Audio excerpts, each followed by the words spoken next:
Assalamualaikum warahmatullahi wabarakatuh. Alhamdulillah nahmaduhu wa nasta'inuhu wa nastaghfiruhu wa na'udzu billahi min shururi anfusina wa sayyiati a'malina may yahdihillahu fala mudilla lahu wa may yudlil fala hadiya lahu. Ashhadu an la ilaha illallah wa ashhadu anna Muhammadan abduhu wa rasuluhu amma ba'd.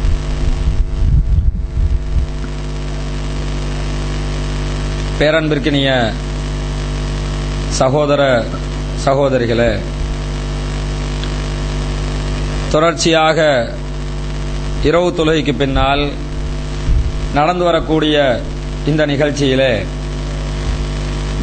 கடந்த சில நாட்களாக கைவிடப்பட்டோரும் அவர்களுக்கான இஸ்லாமிய தீர்வும் என்ற தலைப்பில் தொடராக சில செய்திகளை நாம் பார்த்து வந்திருக்கிறோம். இன்றைய தினம் 27வது இரவு, ரமலானுடைய 27வது இரவாக இருக்கிறது. வழமைக்கு மாற்றமாக நம்முடைய பள்ளிவாயலிலும் கூட்டம் கடுமையாக இருக்கிறது. எல்லா பள்ளிவாயல்லையும் கூட்டம் அதிகமாக இருப்பதைப் போல நம்ம பள்ளிவாசல்லையும் ஆரம்ப முதல் நோன்புக்கு எவ்வளவு கூட்டம் இருந்துச்சோ அந்த அளவு கூட்டம் இன்னைக்கும் காணப்படுகிறது. இன்றைய இந்த தினத்திலே நம்முடைய தொடர் தலைப்பை, அதனுடைய தொடர் நாளைக்கு பேசுவதாக உத்தேசிக்கப்பட்டிருக்கிறது. இன்றைய தினம் குர்ஆனை அவமதிக்கக்கூடிய ஆலிம்களும் நோன்பு 27 என்ற தலைப்பு தேர்ந்தெடுக்கப்பட்டிருக்கிறது.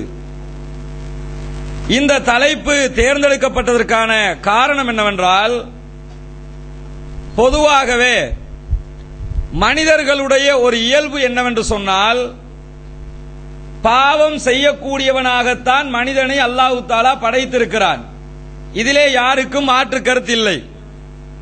எந்த அளவுக்கு என்று சொன்னால், இந்த முழு மனித சமுதாயத்தை சேர்ந்தவர்களும் பாவமே செய்யாமல் இருந்துவிட்டால் இவர்களை முழுமையாக நான் அழித்துவிட்டு பாவம் செய்யக்கூடிய ஒரு சமுதாயத்தை இந்த உலகத்திலே தோற்றுவிப்பேன் என்று சொல்லி அல்லாஹ் தஆலா சொல்லுவதாக நபி பெருமானார் ஸல்லல்லாஹு அலைஹி வஸல்லம் அவர்கள் சொல்லுகிறார்கள்.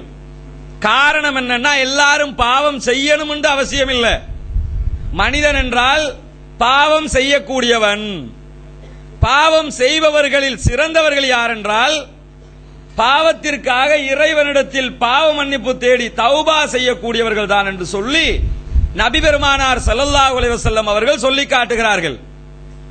இந்த பாவ மன்னிப்பு கேட்டல் என்ற விஷயத்தை வைத்துக்கொண்டு ஒவ்வொரு ரமலான் மாதத்திலும் நோன்பு 27வது இரவிலே எல்லா பள்ளி வாயல்களிலும் மார்க்கத்திற்கு முரணான, மார்க்கம் அனுமதிக்காத, இஸ்லாம் அங்கீகரிக்காத பலவிதமான அனாச்சாரங்களையும் தொடர்ச்சியாக செய்து வரக்கூடிய காட்சியை கண்கூடாக பார்த்து வருகிறோம். காரணம் என்னவென்றால், 27ஆம் இரவு லைலத்துல் கத்ருடைய இரவு என்று சொல்லி நினைத்துக்கொண்டு, இந்த நல்ல அமல்கள் என்று நினைத்துக் கொண்டு இந்த செயல்பாடுகளை எல்லாம் செய்கிறார்கள்.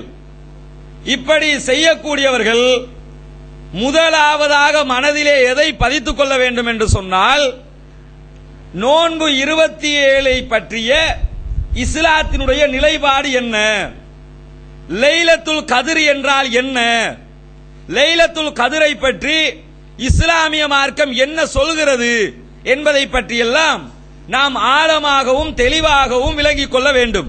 ஏனென்றால் நபி பெருமானார் ஸல்லல்லாஹு அலைஹி வஸல்லம் அவர்கள் சொல்லக்கூடிய ஒரு செய்தி அபூதாவூத் ஹதீஸ் கிரந்தத்திலே 1178வது ஹதீஸாக பதிவு செய்யப்பட்டிருக்கிறது. அந்த செய்தியிலே என்ன குறிப்பிடுகிறார்கள் என்றால், லைலத்துல் கத்ரி லைலத்து 27 லைலத்துல் கத்ர் என்பது 27வது இரவிலே ஏற்படும் என்று சொல்லி ஒரு செய்தி இருக்கிறது. இந்த செய்தியை வச்சுக்கிட்டு தான் 27வது இரவு தான் லைலத்துல் கத்ருடைய இரவு. அந்த கதிருடைய இரவை நாம அத்தனை பேரும் அடைஞ்சுக்கிறோம் என்று சொல்லி மக்கள் அத்தனை பேரும் ஆர்வப்படுகிறார்கள், ஆதங்கப்படுகிறார்கள். உலமாக்களும் இன்னைக்கு காலையில இருந்து நீங்க முஸ்லீம் சேவையை கேட்டு இருந்தா தெரிஞ்சிருக்கும். அத்தனை பேரும் என்னத்த பேசியிருப்பாங்க, இன்னைக்கு லைலத்துல் கத்ரை அடைய இருக்கிறோம், பாவ மன்னிப்பு தேட வேண்டும், கதிருடைய இரவு புனிதமிக்க இரவு, 1000 மாதங்களை விட சிறந்த இரவு என்று சொல்லி அந்த இரவை பற்றிய செய்திகளை எல்லாம் சொல்லி இன்னைக்கு தான் அந்த இரவு வரும், அதை எல்லாருமே அடைஞ்சுக்கிறங்க என்று சொல்லி முன்னறிவித்தல் மாதிரி எல்லா மௌலவிமாரும் பேசி இருப்பார்கள். ஆனா நபிகள் நாயகம் ஸல்லல்லாஹு அலைஹி வஸல்லம் அவங்க லைலத்துல் கத்ர் 27 மட்டும் என்று சொல்லி இருந்தா இத பத்தி அலட்டிக்கவே தேவையில்லை. 27ல வந்து எல்லாருமே பாவ மன்னிப்பை கேட்டு போயிடலாம். ரசூலுல்லாஹ் சொல்லாம விட்டதுக்கு காரணமே இதுதான். என்ன காரணம்? வெள்ளிக்கிழமையில் ஒரு நேரம் இருக்கிறது, அந்த நேரத்தில் யார் அல்லாஹ்விடத்தில் பிரார்த்திக்கிறாரோ அந்த துஆவை அல்லாஹ் உடனடியாக அங்கீகரிப்பான் அப்படிங்கிறாங்க ரசூலுல்லாஹ். ஆனா வெள்ளிக்கிழமையில எந்த நேரம் என்று சொல்லி ரசூலுல்லாஹ் சொன்னாங்களா? 10:15 மணிக்கு அல்லாஹ்ட்ட கேளுங்க அப்படின்னு சொன்னாங்களா? காலையில சுபஹ் தொழுவதும் கேளுங்கன்னு சொன்னாங்களா? நைட்டு 10 மணிக்கு மேல கேளுங்கன்னு சொன்னாங்களா? டைம் சொல்லல. ஏன் சொல்லல தெரியுமா? டைம் சொல்லி இருந்தோன்னு வைங்க, இஸ்லாம் இதுதான் அந்த டைம் சொல்லி இருந்தா இன்னைக்கு எல்லா பள்ளியிலையும் லைட்டை போட்டு வச்சுட்டு 27 கொண்டாடுற மாதிரி வெள்ளிக்கிழமை அந்த டைமுக்கு மட்டும் உட்கார வச்சு ஒரு மௌலவிய சொல்லி நீங்க துஆ கேளுங்க நாங்க எல்லாம் ஆமீன் சொல்றோம் அப்படின்னு இருப்பாங்க. இஸ்லாம் இதுக்கு தான் என்ன சொல்லுதுன்னு கேட்டா, குறிப்பிட்ட நேரங்களை சொல்லும், ஆனா அது இந்த நேரம் தான், இத்தனை மணிதான் என்பதை இஸ்லாம் சொல்லல. ஏன் சொல்லல? இது மாதிரி அந்த டைமுக்கு மட்டும் வந்துட்டு போயிருவான்னு தெரியும். ரசூலுல்லாஹி ஸல்லல்லாஹு அலைஹி வஸல்லம் அவங்கள்ட்ட ஒரு சந்தர்ப்பத்தில் அஹமது என்ற ஹதீஸ் கிரந்தத்தில் வரக்கூடிய செய்தியில அனஸ் ரலியல்லாஹு அன்ஹு அவர்கள் சொல்கிறார்கள், லைலத்துல் கத்ர் என்பது 23வது இரவிலே இருப்பதாக நபி ஸல்லல்லாஹு அலைஹி வஸல்லம் அவர்கள் சொன்னார்கள். 23 மேல சொன்னதுல 27. இது வந்து அஹமதுல வந்து 15466வது ஹதீஸ், 23வது இரவில் லைலத்துல் கத்ர் வரும் என்று சொல்லி ரசூலுல்லாஹ் சொல்கிறார்கள். அதே மாதிரி புகாரியில 2021வது ஹதீஸ்ல நபி பெருமானார் ஸல்லல்லாஹு அலைஹி வஸல்லம் அவங்க சொல்றாங்க, லைலத்துல் கத்ர் என்பது 21வது இரவில் வரும், ஒற்றைப்படை நாட்கள்ல 21ல் வரும், 23ல் வரும், 25லும் வரும் அப்படிங்கிறாங்க. இந்த 3 ஹதீஸ்களை எடுத்து பார்த்துட்டு அதே மாதிரி புகாரில 2022வது ஹதீஸ்ல 29வதுலயும் வரும்ங்கறாங்க. இப்ப எல்லா ஹதீஸையும் எடுத்து பாருங்க, 21ல வரும், 23ல வரும், 25ல வரும், 27ல வரும், 29ல வரும். இப்படி ஒற்றைப்படை நாட்கள் என்று எதுவெல்லாம் இருக்கிறதோ அதுல எதுலையாவது இந்த லைலத்துல் கத்ர் வரும்.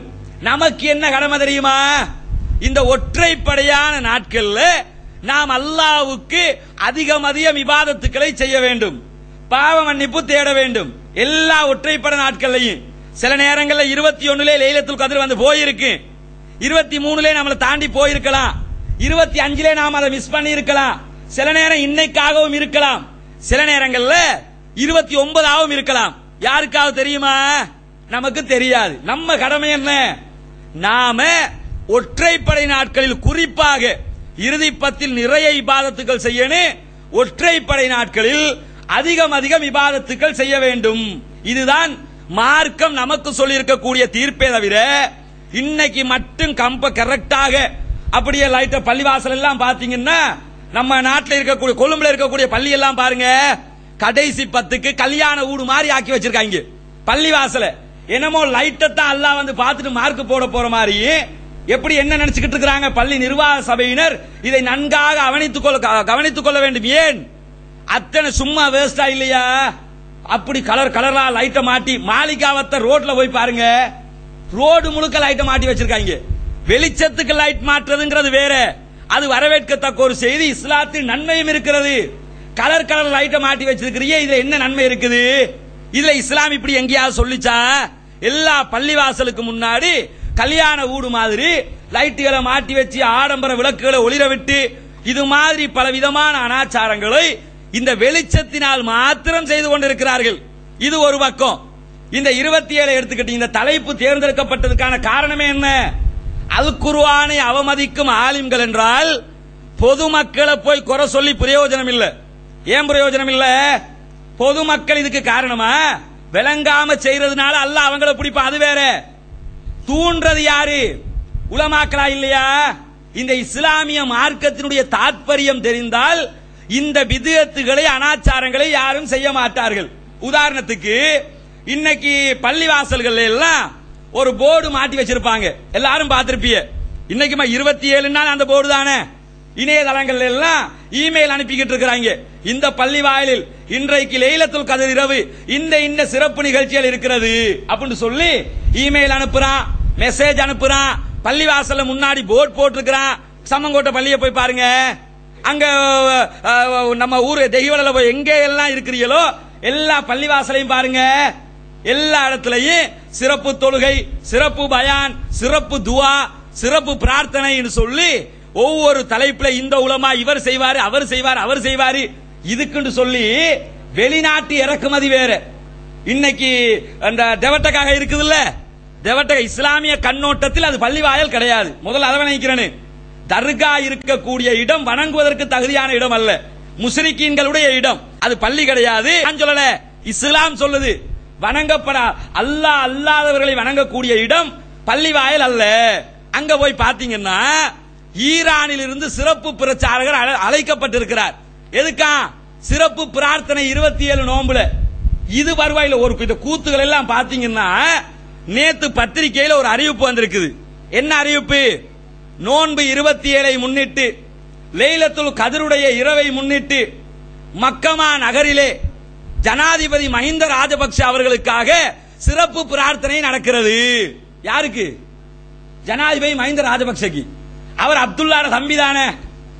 இப்ராஹிம் அலைஹிஸ்ஸலாம் மாதிரி ஒரு நபி பாருங்க, இல்லன்னா பெரிய உலமா பாருங்க, மார்க்கத்தை கற்று தேர்ந்து களிமா சொன்ன முஸ்லீம் பாருங்க. நபி ஸல்லல்லாஹு அலைஹி வஸல்லம் அவங்க தந்த தாயுடைய மன்னரைக்கு செல்கிறார்கள். போய் தாய்க்காக பிரார்த்திக்க செல்கிறார்கள். அல்லாஹ் தஆலா என்ன செய்றான்?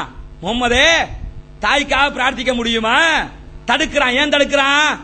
உங்களுடைய தாய் இணை வைத்தார்கள் என்பது உங்களுக்கு தெரியாதா? ரசூலுல்லாவுடைய தாய்க்கு என்ன தீர்ப்பு? நரகம் என்று ரசூலுல்லாவே சொல்றாங்க. தகப்பனுக்கு என்ன தீர்ப்பு? நரகம் என்று ரசூலுல்லாவே சொல்றாங்க. அவங்களோட வாயாலே சொல்லக்கூடிய செய்தி முஸ்லிமில் பதிவு செய்யப்பட்டிருக்கிறது. அப்ப ஏன் அவங்க 2 பேரும் நரகத்துக்கு போறாங்க? அவர்கள் இஸ்லாமிய மார்க்கத்தை ஏற்றுக்கொள்ளவில்லை. அவங்களுக்காக பிரார்த்தனை செய்யாதீங்க. குர்ஆன்ல இப்ராஹிம் நபியோட வரலாற்றை பத்தி அல்லாஹ் சொல்றான். சொல்ற நேரத்தில் இப்ராஹிம் நபியுடைய எல்லா செயல்பாட்டையும் நமக்கு முன்னுதாரணம் என்று சொல்றான். சொல்லிட்டு என்ன சொல்றான் தெரியுமா?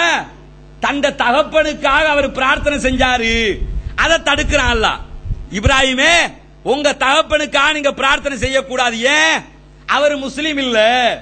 அப்ப ஒரு முஸ்லீம் இல்லாத ஒருவருக்கு இஸ்லாமிய அடிப்படையில் பிரார்த்தனை செய்யலாமா? தர்காவுல போய் வணங்கிக்கிட்டே இருக்கிறாரு, சிலைய வணங்குறாரு. இப்படி செய்யறாக்களுக்கு ஜனாசா தொழுகையே கிடையாது. ஏன்? ஜனாசா தொழுகைங்கிறது ஒரு பாவ மன்னிப்பு. அவன் தான் முஸ்ரிக் நரகம் போற வேண்டி தெரிஞ்சதுக்கு பிறகு எவ்வளவு பாவ மன்னிப்பு நாம கேட்டான் அல்லாஹ் ஏத்துக்குவானா? எல்லாத்தையும் மன்னிப்பேன், இணை வைக்கிறத மன்னிக்க மாட்டேன்னு சொல்லிட்டான். இந்த லைலத்துல் கத்ர் சம்பந்தமா என்னென்ன நிகழ்ச்சி நிரல் கொஞ்சம் தேடி பாருங்க. நிகழ்ச்சி நிரலை தேடி பார்க்கிற நேரத்தில் இந்தியாவில் மூன் டிவின்னு ஒரு டிவி இருக்கு. சன் டிவி மாதிரி மூன் டிவி. அது சூரியன் டிவி, இது சந்திரன் டிவி. அந்த டிவி இங்கெல்லாம் பெரிய அளவில் தெரியாது, இணையதளத்தில் ஒர்க் ஆகுது. அந்த டிவியில ஒரு துவா நிகழ்ச்சி நடைபெறுகிறது. எப்படி இந்த துவாங்கிறது என்ன தெரியுமா? நமக்கு தேவையானதை நாம அல்லாஹ்ட்ட போய், அல்லாஹ் நான் இந்த பாவம் செஞ்சிட்டேன், என்ன மன்னிச்சிடுறா ரப்பே என்று சொல்லி நாம கெஞ்சி கதற வேண்டியதுக்கு பேர் தான் துவா, பிரார்த்தனைங்கிறது. ஆனா இது எப்படி ஆக்கிட்டான் தெரியுமா? அந்த டிவியில ஒரு நிகழ்ச்சி போகுது. கொஞ்சம் முன்னாடி வந்துக்கிறேங்க, அந்த இடம் நெருக்கமா இருக்கு. என்ன இந்த முன்னாடி எல்லாம் இடம் இருக்குது. என்ன நிகழ்ச்சி போகுதுன்னு கேட்டா, துவா பிரார்த்தனைக்கான ஒரு நிகழ்ச்சி. எப்படி நிகழ்ச்சி? யாருக்கெல்லாம் ஷேഖோட துவா வேணுமோ அவங்க எல்லாம் போன் போட்டு சொல்லணும். லைன்ல காத்துக்கிட்டு இருப்பார் ஷேக். போன் போட்டு அவர் கையில ஒரு பத்திரிக்கை வச்சுக்குவார், பேப்பரை வச்சு பேனா வச்சுக்கிடுவாரு. நீங்க போன் போட்டு ஒவ்வொருத்தன் சொல்ற செய்தி எல்லாம் எடுத்துக்கிட்டீங்கன்னா சிரிப்பு வரும். அப்படியெல்லாம் போன் போட்டு, ஹசரத் என் மனைவி என்னோட டெய்லி சண்டை பிடிக்கிறா, அவ சண்டை பிடிக்காம இருக்கணும்ங்கிறதுக்கு எனக்கு ஒரு துவா செய்யுங்க. நீங்க எந்த ஊர்ல இருந்து பேசுறீங்க? திண்டுக்கல்லு அகமது மனைவி சண்டை எழுதி வச்சுக்குவாரு. புரியுதா? பிறகு இன்னொருத்தன் போன் போட்டு, என் கடையில வேலைக்கு சேர்ற அத்தனை பேரு ஓடி போயிடுறாங்க, அவங்க ஓடி போகாம இருக்கிறதுக்கு ஒரு துவா செய்யுங்க. நீங்க எந்த ஊரு? திருப்பூர். இப்ராஹிம் கடையில வேலை செய்யறவன் ஓடி போறான் எழுதி வச்சுக்குவாரு. இப்படி ஒவ்வொன்றையும் கேட்டு கேட்டு எழுதுறாரு. இன்னைக்கு அதுல சிறப்பு நிகழ்ச்சி வேற. இது நோமல் நிகழ்ச்சி. சிறப்பு நோமலே இப்படி இருக்கும்னா சிறப்பு எப்படி இருக்கு? அப்ப எழுதி வச்சுட்டு இப்ப ஒரு குறிப்பிட்ட டைம் கொடுப்பாங்க போன் போட்டு சொல்ல. எல்லாரும் சொல்லி முடிஞ்சா கடைசிக்கு ஆலிம்சான் செய்வாரு, துவா கேட்க ஆரம்பிச்சிருவாரு. எப்படி துவா தெரியுமா? திண்டுக்கல்லில் இருந்து அகமது கேட்டார், அவருடைய மனைவி சண்டை பிடித்துக் கொண்டிருக்கிறாராம், அவருடைய சண்டையை இல்லாமாக்கு யா அல்லாஹ் ஆமீன். சரியா? கடையில வேலை செய்யறவன் ஓடி ஓடி போறான்னு சொல்லி இப்ராஹிம் திருப்பூர்ல இருந்து கேட்டாரு, அதனால அவர நோயெல்லாம் லேசாக்கி இன்டர்நேஷனல் கால் எல்லாம் போகும். ஸ்ரீலங்கா தெரிஞ்சிட்டு வைங்க, இங்க இருந்து போன் போட்டு மெயின் ஸ்ட்ரீட்ல இருந்து கடையில வேலை செய்யறவன் ஓடி ஓடி போறான்னு ஒருத்தர் போன் போட்டு சொல்லியிருக்காரு, அவர் துவாவை அங்கீகரிச்சு இறைவா. இப்படி எல்லாம் அதுல கேட்கிற கேள்வி அவனுக்கு தேவையான அவன் கேட்டா முடிஞ்சு போச்சா இல்லையா? பிரார்த்தனைங்கிறது எப்படி கிண்டல் ஆக்கி வச்சிருக்காண்டு விளங்குதா, கேலி ஆக்கி வச்சிருக்காண்டு விளங்குதா? இப்ப இதுக்கு பேர் தான் பிரார்த்தனையா? பிரார்த்தனை நீ ஒருத்தருக்காக கேட்க போறியா? நீ தனியாக அல்லாட்ட கையேந்து ரப்பே, இந்த ஆள் இப்படி கஷ்டத்துல இருக்கிறான், அவனுக்கா நீ உதவி செய்ய கேட்க வேண்டியதானே? நபிகள் நாயகமே சொல்லுகிறார்கள், மறைவிலே இருக்கக்கூடியவருக்காக கேட்கக்கூடிய பிரார்த்தனையை அல்லாஹ் அங்கீகரிப்பான். அப்ப ஏன் இந்த பிரார்த்தனை மெத்தேடு தெரியலையா? அப்ப இப்படிப்பட்ட உலமாக்களுக்கு இது குர்ஆன அவமதிக்கிறதா இல்லையா? மார்க்கத்தை கேவலப்படுத்துறதா இல்லையா? அதே மாதிரி இந்த லைலத்துல் கத்ர், அதே மாதிரி இன்னும் சில இடத்துல எப்படி இந்த தேவட்டகால என்ன அறிவிச்சிருக்கான்னு கேட்டா, இன்னைக்கு ஷேகுடைய வலியுல்லாவுடைய சிறப்பு துவா பிரார்த்தனை இருக்கிறது, அத்தனை பேரும் கலந்து கொள்ளுங்கள். அவர சிறப்பு துவா பிரார்த்தனை இருக்குதான், அதுக்குண்டே ஒரு கூட்டம் போவா. இன்னைக்கு பாருங்க, டபுள் பார்க்கிங் ட்ரிபிள் பார்க்கிங் கொடுப்பாங்க. இன்னைக்கு அந்த பள்ளிக்கு முன்னாடி ட்ரிபிள் பார்க்கிங் கொடுப்பாங்க. அவ்வளவு ஜனம் ஷேகுட வலியுல்லாவுடைய துவா பிரார்த்தனைக்கு ஈரான்ல இருந்து வரவழைக்கப்பட்டிருக்கான். அந்த ஆள் என்ன செய்வாரு? அரபில எதையாவது சொல்லுவாரு, இவங்க அத்தனை பேரும் ஆமீன் சொல்லுவாங்களாம். உதாரணத்துக்கு இந்த இந்தியாவில் தப்லீக் ஜமாத்தினுடைய மிகப்பெரிய மாநாடு நடக்கும். தப்லீக் ஜமாத்துங்கிற சூபித்துவத்தோடு சம்பந்தப்பட்ட ஒரு அமைப்பு. அதனால இந்த செய்தியை சொல்றேன். இந்த ஷேக் மாத்த துவா கேட்கறது இருக்குல்ல, இது என்ன நடக்குன்னு கேட்டா, தொடர்ந்து அந்த மாநாடுகள் இலங்கையிலும் அப்படித்தான். ஒரு மாநாடு நடத்தினோம்னு வைங்க, நம்ம மாநாடு நடத்துறோம்னா நமக்கு தெரியாமலேயே சிஐடி அனுப்பி மாநாட்டில் என்னெல்லாம் பேசுறான்னு நோட் பண்ணிட்டு வா அப்படின்னு கவர்மெண்ட் கேட்பான். நோட் பண்ணி கொண்டு கொடுக்கணும். ஒரு ப்ரோக்ராம் பண்றோம்னா ஒற்றற்படை அனுப்பி வைப்பான். என்ன கூட்டம் இந்த இடத்துல கூடுது, நிறைய வண்டி நிக்குது, என்ன செய்யறான்னு போய் விசாரிச்சுட்டு வா. நமக்கு தெரியாது, ஒருத்தனை அனுப்பி வச்சு எடுத்துட்டு போயிருவாங்க. இது எல்லா இடத்துலயும் நடக்கும். இப்ப தப்லீக் ஜமாத்துல பெரிய மாநாடுகள் வருஷம் இந்த ஷேக் மாற துவா பிரார்த்தனைக்கு மாநாடு இன்னைக்கு அறிவிச்சிருக்காங்கல்ல. இன்னைக்கு மர்கஸ்ல சிறப்பு துவா அமீர் சாப் துவா செய்யறாரா, எல்லாரும் கலந்துக்கிறங்க. அப்ப இந்த துவாவுக்காக எல்லாரும் போவாங்க. இந்திய கவர்மெண்ட் என்ன செஞ்சிருக்குது, தொடர்ந்து ஒரு 10 வருஷத்துக்கு ஆளை அனுப்பி அனுப்பி விட்டு விட்டு பார்த்திருக்கிறான், இந்த மாநாட்டில் என்னதான் நடக்குது அப்படின்னு ஆள் அனுப்பி விட்டு பார்த்திருக்கிறான். அனுப்பி விட்டு பார்த்தா வந்த ரிசல்ட் எல்லாம் பார்த்துட்டு 11வது வருஷம் என்ன சொல்லிட்டான், இதுக்கு ஆளே போக தேவையில்லைன்ட்டான். எல்லா மாநாட்டுக்கும் சிஐடி போவான். சிபிசிஐடியால் இந்தியாவினுடைய ரகசிய போலீஸ் பிரிவு எல்லா மாநாட்டுக்கும் போவான். தப்லீக் ஜமாத் மாநாட்டுக்கு போவாதீங்க அப்படின்ட்டான். காரணம் என்ன சொன்னா தெரியுமா? வந்த ரிசல்ட் எல்லாம் என்ன ரிசல்ட் கொடுத்திருக்கான் தெரியுமா? கேட்டிருக்கான் போலீஸால, அவங்க என்னப்பா அப்படி என்ன அவ்வளவு கூட்டம் கூடுது, அவ்வளவு பேர் உட்கார்ந்துகிட்டு என்னதான் அந்த மாநாட்டில் செய்யறாங்க அப்படி எடுத்துக்கு சார். அவங்க செய்யற வேலை தெரியுமா? அவங்க பேச ஆரம்பிச்சா ஒன்னோ வானத்துக்கு மேலே இருக்கிறத பத்தி பேசுறான், இல்லன்னா பூமிக்கு கீழே இருக்கிறத பத்தி பேசுறான். இந்த நடுவுல இருக்கிறத பத்தி அவன் பேசவே இல்லை. கவர்மெண்ட்டுக்கு எது தேவை? நடுவுல இருக்கிறத பத்தி தான். அங்க போராட்டம் நடத்துவோம், இங்க போராட்டம் நடத்துவோம், அங்க அது செய்வோம், சாலை மறியல் செய்வோம், இப்படி ஏதாவது தீர்மானம் எடுக்கிறான்னு அது இல்ல. பேச பிடிச்சா நோ ஷேகு கபருக்குள்ள தொழுது கொண்டிருந்தார், நான் போய் பார்த்தேன், கபருக்குள்ள முட்டையிட்டாரு, கபருக்குள்ள அது செஞ்சாரு இது செஞ்சாரு, இதைத்தான் எழுதி வச்சிருக்காங்க. எழுதிருக்கானா இல்லையா? என்ன அர்த்தம்? தொழுகைண்டா அப்படித்தான் சொல்லித்தாரான். தொழுகைக்கு கூட தாலிமே நீங்க எடுத்து பாத்தீங்கன்னா தொழுகைண்டா எப்படி சொல்லி தருவாங்க? அவர்கள் தொழுகைண்டா மார்க்கம்னா அப்படி ஒரு பக்தி பரவசம் போன்று ஆக்கி வைத்திருக்கிறார்கள். தொழுகையில ஒரு அவுலியா வந்து அப்படி தொழுதுகிட்டே இருந்தாராம். தொழுகைண்டா எப்படி இருக்கணுமா? அப்படி நின்ற மாதிரி இருக்கணும். தொழுதுகிட்டே அவுலியா இருந்தாரா? அவருக்கு தெரியாம அவர தலையில ஒரு குருவி வந்து கூடு கட்டிருச்சான். புரியுதா? குருவி கூடு கட்டியது கூட அவுலியாவுக்கு தெரியவில்லை. எப்படி தொழுதுக்காரு தெரியுமா? அப்ப என்ன அர்த்தம்? இதுக்கு தான் இதான் மார்க்கமா? அப்ப எல்லாரும் அப்படித்தான் தொழுவுறீங்களா? தொழுவக்குள்ள குறுக்கால ஒரு பாம்பு வந்தா தொழுவுற அவுலியாவுக்கு தெரியாம போயிருமா? பாம்பு ஒரு சும்மாவா இருப்பாரு? குருவி வந்தா சும்மா இருந்தாருல, பாம்பு விட்டு பாருங்க சும்மா இருக்காரான்னு பாப்போம். இருப்பாங்களா? நபியே என்ன சொல்றாங்க? தொழுகைன்னா அப்படித்தான் இருக்கும். தொழுகையில யாரா இருந்தாலும் சரி தொழுகையில பக்தி பரவசத்தோட அப்படியே நின்றுலாமா? ஒரு மனுஷன் நிக்கலாது. உலகத்துல ஒரு மனுஷனுக்கு நிக்கலாது. ஏன்?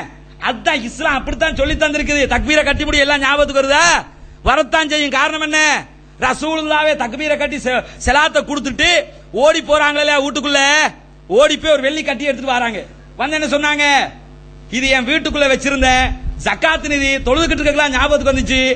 ரசூலுல்லாஹ் தொழுதுகிட்டு இருக்கலாம் ஜக்காத் நிதியில ஒரு வெள்ளி கட்டி வீட்டுக்குள்ள இருக்க தெரிய வந்திருக்கு. அப்ப என்ன அர்த்தம்? தொழுகை செய்தான் இருக்காங்கிறதுக்கு ஆதாரமே அதுதான். அப்ப என்ன விளங்கிட கூடாது? துவா பிரார்த்தனை செய்யறாங்க, ஷேக் வந்திருக்காரு, வலியுல்லா வந்திருக்காருன்னு சொல்லி அடுத்தவர துவாவுக்கு ஆமீன் சொல்றதுங்கிறது மார்க்கத்துல இல்ல.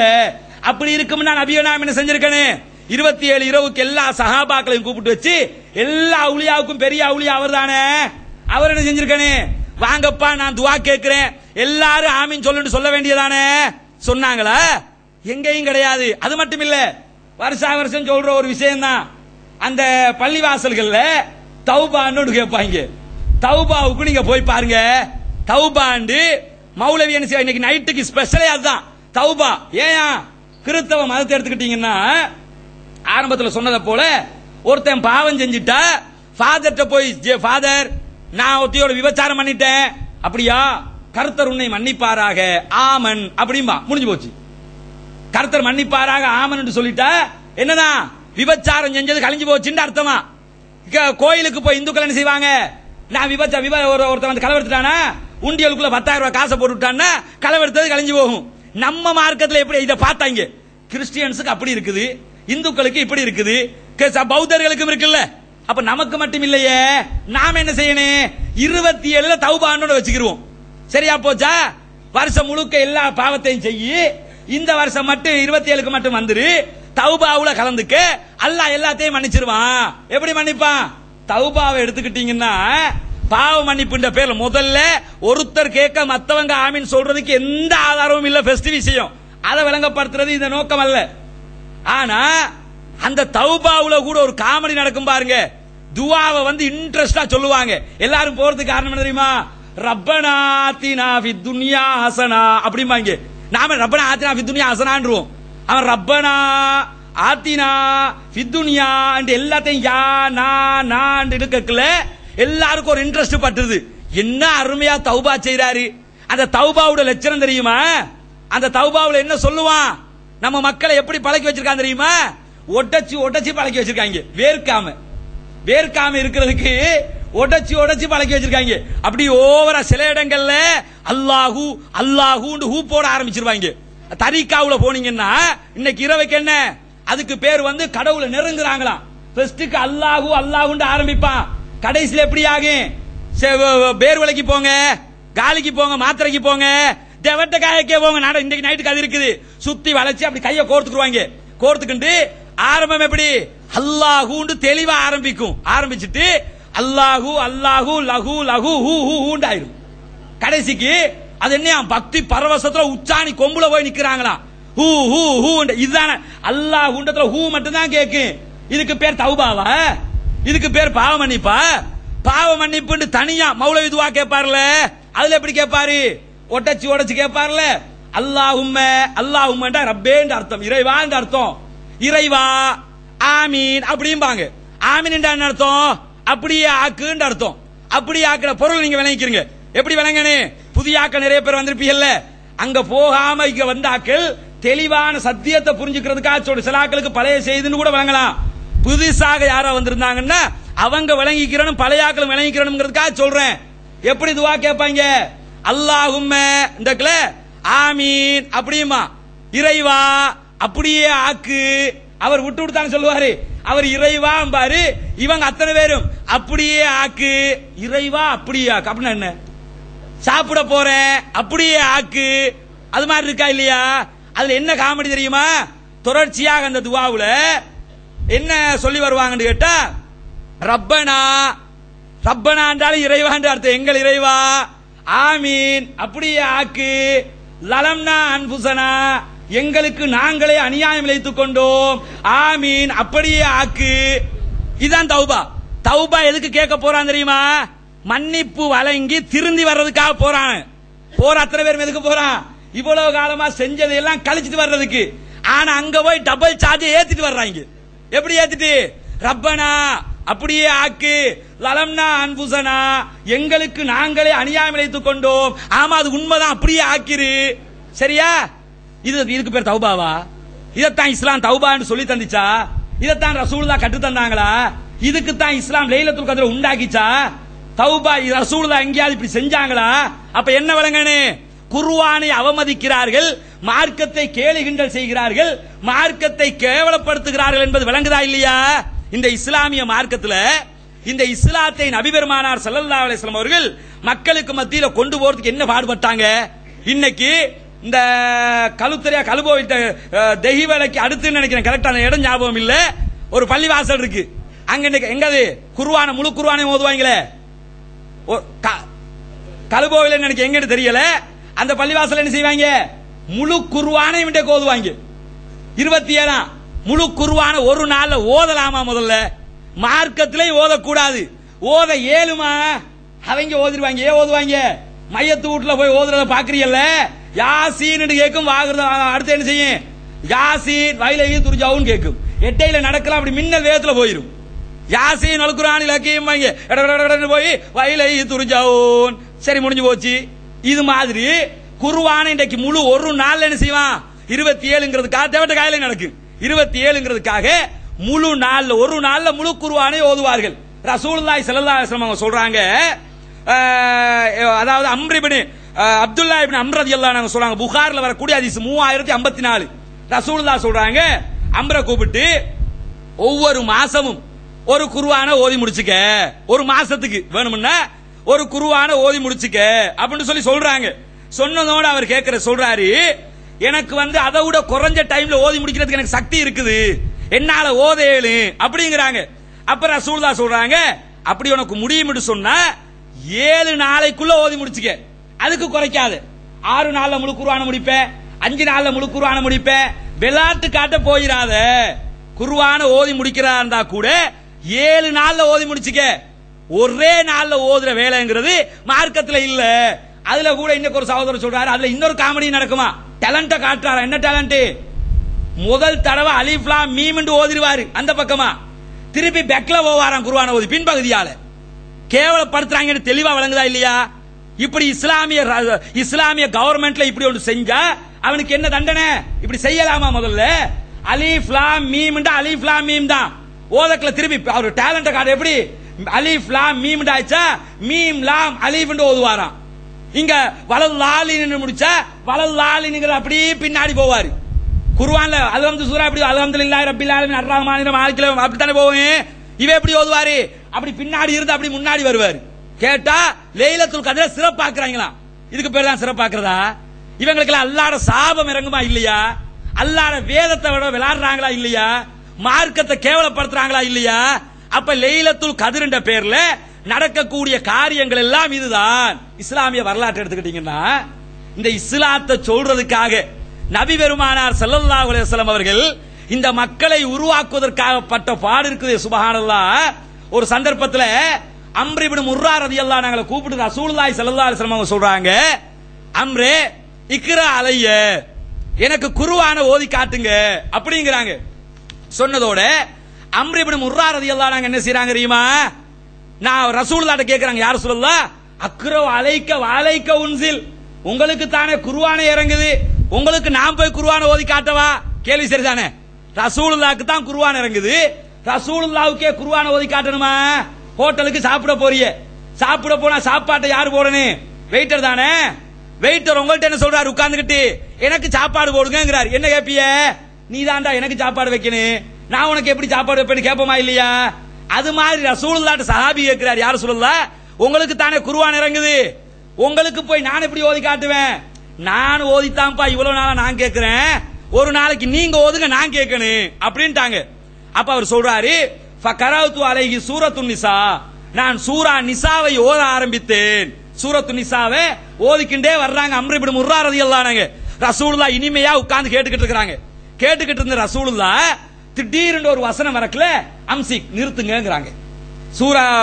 சூரத்து நிசா ஓதி பாத்தீங்கன்னா என்ன வசனம் வரக்கல நிப்பாட்றாங்க? ஃபகைஃப இதா ஜஅனா மின் குல்லி உம்மத்தின் பிஷஹீதின் வ ஜஅனா பிக அலா ஹாஉலாஇ ஷஹீதா. நபியே, மறுமை நாளில் ஒவ்வொரு கூட்டத்தாருக்கும் அவரவர் சமுதாயத்திலிருந்து ஒவ்வொரு சாட்சியாளரை நாங்கள் கொண்டு வந்து எதிராக நிறுத்தி விசாரிப்போம். அப்படி விசாரிக்கின்ற நேரத்தில் வ ஜஅனா பிக அலா ஹாஉலாஇ ஷஹீதா, இந்த உம்மத்தே முஹம்மதியா இருக்கிறதே, உங்களுடைய உம்மத் இருக்கிறதே, இந்த உம்மத்துக்காக உங்களைத்தான் நாங்க சாட்சியாளராக கொண்டு வந்து நிப்பாட்டுவோம் அப்படின்ற வசனத்தை ஓதும் போது ரசூலுல்லாஹ் என்ன சொல்றாங்க? நிறுத்துங்க அப்படின்ட்டாங்க. அம்ர் இப்னு முர்ரா ரலியல்லாஹு அன்ஹு சொல்றாங்க, நான் நபிகள் நாயகத்தை பார்த்தேன், நபி பெருமானார் ஸல்லல்லாஹு அலைஹி வஸல்லம் அவர்கள் மாலை மாலையாக கண்ணீர் விட்டு அழுது கொண்டிருந்தார்கள். இந்த வசனத்தை கேட்டதோட ரசூலுல்லாஹ்வுக்கு அழுக வந்துருச்சு. ஏன் அழுக வருது? அழுக வராம இருக்குமா? பெத்தவனுக்கு தானே புள்ளட அருமை தெரியும். யாருக்கு அருமை தெரியும்? ரோட்ல போறவனுக்கு தெரியுமா? பெத்து கஷ்டப்பட்டவனுக்கு தான் புள்ளட அருமை தெரியும். வேற யாருக்காவது தெரியுமா? இந்த மார்க்கத்தை உயிர்ப்பிக்கணும்ங்கிறதுக்காக, இந்த நேரான வழிய மக்கள்கிட்ட கொண்டு போகணும்ங்கிறதுக்காக எத்தனை சிரமங்கள். சுபஹானல்லாஹ், தாயிஃப்ல ஓட ஓட அடி இரத்தத்தினால் மூழ்கடிக்கப்பட்டார்கள். அதே போன்று பல யுத்தங்களிலே அம்பு ரசூலுல்லாஹ்வுடைய நெத்தியில அம்பு வந்து குத்திக் கொள்கிறது, கன்னங்கள் கிழிக்கப்படுகிறது, பல்லு உடைக்கப்படுகிறது. இவ்வளவெல்லாம் கஷ்டப்பட்டு இந்த மார்க்கத்தை தூய்மையானதாக கொண்டு வந்து லைலத்துல் கத்ர் என்ற ஒரு இரவு இருக்கிறது, 1000 மாதங்களை விட சிறந்தது. கடைசி 10 நாள் அடைஞ்சுக்கிறீங்க, அது ஒற்றைப்படை நாட்கள்ல வரும், 21ஆகவும் வரும், 23ஆகவும் வரும், 25ஆகவும் வரும், 27, 29ஆக வரும் என்று சொல்லி கிளிப்புள்ளைக்கு மாறி பாடம் நடத்திட்டு போனதுக்கு பிறகு அந்த நாள்ல வந்து 27 தான் இந்த நாள் என்று சொல்லிக்கிட்டு இவ்வளவு அனாச்சாரத்தை செஞ்சா அல்லாஹ் விடுவானா? அல்லாஹ் எதுக்கு சாட்சியாளராக கொண்டு நிப்பாட்டுவான்? இதுக்குத்தான். அதுக்குத்தான் ரசூலுல்லாஹ் அழுகிறாங்க. நாம் பெத்த தாய் அழுவாளா இல்லையா? நாம் பெத்த பிள்ளைய நானே கொண்டு போடணுமா? அழுக வருமா இல்லையா? அது மாதிரி நான் உயிர்ப்பித்த இந்த சமுதாயத்துக்கு எதிராக நாளை மறுமையில் நான் சாட்சியாளராக வந்து நிற்பேனா? ரசூலுல்லாஹ் சாட்சியாளராக கொண்டு நிப்பாட்டுவாங்க. நிப்பாட்டும் போது, முகமதே 27ல மட்டும்தான் லைலத்துல் கத்ர் சொன்னீங்களா? நான் எங்க அல்லாஹ் சொன்னேன்? லைட் எல்லாம் போட்டு ஜோடிக்க சொன்னீங்களா? நான் சொல்லல. தௌபா இப்படித்தான் கேட்கணும்டா சொல்லி கொடுத்தீங்க, நான் எங்க அல்லாஹ் சொன்னேன்? எல்லாத்துக்கும் கை விரிச்சிருவாங்க. எல்லாத்துக்கும் கை விரிச்சா என்ன முடிவு? மறுமை நாளுக்கு முன்னாடி ஹவுதுல் கௌசரில் தண்ணீர் கொடுக்கப்படுமா. அந்த தண்ணியை ஒரு தரம் குடிச்சிட்டோம் வைங்க, மறுமை நாள் விசாரணை முடிகிற வரைக்கும் தாகமே வராது. அப்படிப்பட்ட ஒரு அற்புதமான தண்ணி. டாக்டர் கூல் மாதிரி உலகத்துல டாக்டர் கூல் ஒரு தண்ணி இருக்குல்ல, ஆபரேஷன் பண்றாங்களுக்கு அதை கொடுத்து தான் ஆபரேஷன் பண்ணுவான். டாக்டர் கூல் ஒரு தண்ணி அதை கொடுத்தா 10 நாளைக்கு 20 நாளைக்கு தாகம் வராது. உலகத்திலே டாக்டர் கூல் இருக்கும்னா அல்லாஹ் டாக்டர் கூல் எப்படிப்பட்டதா இருக்கு?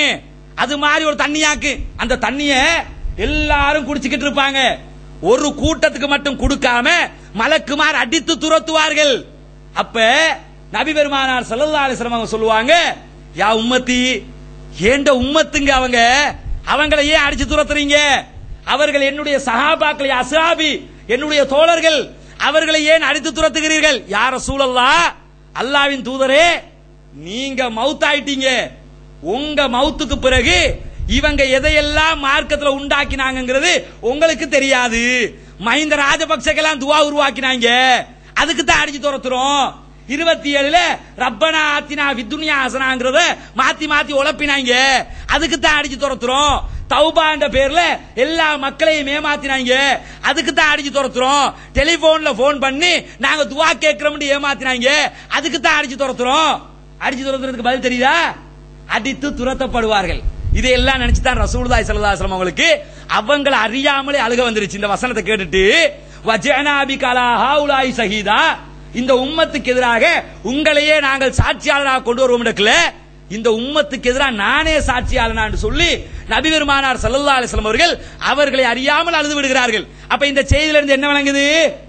இப்படி யாரெல்லாம் மார்க்கத்தில் அனாச்சாரங்கள் செய்வார்களோ அவர்கள் நாளை மறுமையில் கண்டிப்பாக நரகிலே போட்டு பொசுக்கப்படுவார்கள். இந்த மார்க்கம் எப்படி உருவாக்கப்பட்டிருக்கு தெரியுமா? ஒரு சந்தர்ப்பத்தில் ரசூல் இந்த மார்க்கத்தில் புரோகிதம் இல்லைங்கிறதுக்காக சொல்ல வர்றேன். ரசூலுல்லாஹி ஸல்லல்லாஹு அலைஹி வஸல்லம் அவங்கள்ட்ட ரசூலுல்லாஹ் இஸ்லாத்தை சொல்ற ஆரம்ப கட்டம் எப்படி ஊர் முழுக்க பேச்சு தெரியுமா? இவர் மஜ்னூன், பைத்தியக்காரர் என்றாங்க ரசூலுல்லாஹ் பார்த்து. இவர் சூனியக்காரர் என்றார்கள் ரசூலுல்லாஹ் பார்த்து. மேஜிக் பண்றவர், வசியப்படுத்துறவர், இப்படி எல்லாம் ரசூலுல்லாஹை பார்த்து கேலி கிண்டலான வார்த்தைகளை அத்தனை பேரும் சொல்லிக் கொண்டிருந்தார்களா இல்லையா? அப்படி சொல்ற நேரத்தில் புகாரில் இடம்பெறக்கூடிய ஒரு ஹதீஸ்ல ஒரு மனிதர் என்ன செய்யறாருன்னு கேட்டா, மக்காவுக்குள்ள வர்றாரு ஒரு மந்திரவாதி. ரசூலுல்லாஹ்வுடைய ஆரம்ப கட்டம் மந்திரவாதி ஒருத்தர் மக்காவுக்குள்ள வர்றாரு. வந்து முடிய நல்ல ஃபேமஸ் மந்திரவாதி அவரு. அப்ப ஊராக்கள் எல்லாம் என்ன செய்யறாங்க, அவர்கிட்ட போய் உங்களுக்கு ஒண்ணு தெரியுமா, மக்காவுல முகமது ஒருத்தர் வந்திருக்காரு, தன்னை நபின்னு சொல்லிக்கிட்டு பைத்தியா அப்படியே சொல்றாங்க, பைத்தியாரன் வந்தாலு நபின்னு சொல்லிக்கிட்டு திரியாரு, அவருக்கு என்ன வழி இருக்குது அவங்கள்ட்ட அப்படின்னு சொல்லி அவர்கிட்ட போய் சொல்றாங்க, இன்ன முஹம்மதன் மஜ்னூன். அவங்க போய் சொல்றாங்க முகமதுங்கிறவரு பைத்தியக்காரர் அப்படின்றதோட அவர் என்ன சொல்றாரு தெரியுமா, பைத்தியமா, நாங்க எத்தனை வைத்தியத்தை பார்த்திருக்கோம் தெரியுமா, எத்தனை பேருக்கு வைத்தியம் பார்த்திருக்கோம் தெரியுமா, அவர் அவர பில்டப்ப காட்டுறாரு. காட்டிட்டு சொல்றாரு, சொல்ற வாசகம் எப்படி இருக்கு, லவ் அன்னி ராயித்து ஹாதர் ரஜுல லஅல்லல்லாஹு யஷ்ஃபி அலா யதைய. நான் அந்த ஆளை பார்த்தேன்னு வைங்க, நான் அவருக்கு அல்லாஹ்வோட உதவியால ஏண்ட மந்திரத்தால அவர் பைத்தியம் குணமாயிரு அப்படி இவ உண்மையிலே பைத்தியம் நினைச்சுட்டு தான் சொல்றாரு. பைத்தியத்தை நான் குணமாக்கிடுவேன். இப்ப இருக்கிற மௌலவிமாரோட அப்ப இருந்த காவிர் வருவா இல்லைன்னு அர்த்தம். எதுக்கு சொல்ல வரேன் தெரியுமா? இது வேண்டாத வார்த்தைக்கு சொல்ல வரல. இப்ப இருக்கிற மௌலவிமார் சொல்றான், நான் கைய காட்டினா நித்யானந்தா மாதிரி நோய் குணமாயிரு, நாங்க அப்படி ஒரு தாயத்தை போட்டுட்டா வயிற்று வலி போயிரு, நாங்க அப்படி தண்ணி மந்திரிச்சு தந்தா இடுப்பு வலி இல்லாம போயிரு அப்படிங்கிறாங்கல்ல. இவன் இப்படி சொல்றான். அவர் எப்படி சொன்னாரு, நான் அவரை பார்த்தேன்னா அல்லாஹ்வோட உதவியால அவர் குணமாக கூடும். தெளிவா சொல்றாரா இல்லையா? காபிரா இருந்தா கூட எவ்வளவு தெளிவா பேசிருக்காரு. நம்ம முஸ்லீம் இப்படி பேசுறாங்களா? அப்ப குர்ஆனை அவமதிக்கிறாங்கிறது விளங்குதா? சொன்னதோட இவர் சொல்லிட்டு என்ன செய்யறாரு, ரோட்ல போய்கிட்டு இருக்கிறாரு. ரசூலுல்லாஹ் எதுக்க வர்றாங்க, ரசூலுல்லாஹ் கண்டுட்டாரு. கண்டதோட யா முஹம்மத், அவர் பாரு ரசூலுல்லாஹ் முஹம்மதே, இன்னி உர்கி மின் ஹாதிஹி ரீஹ, நான் உங்களுக்கு ஒரு மந்திரிப்பேன்.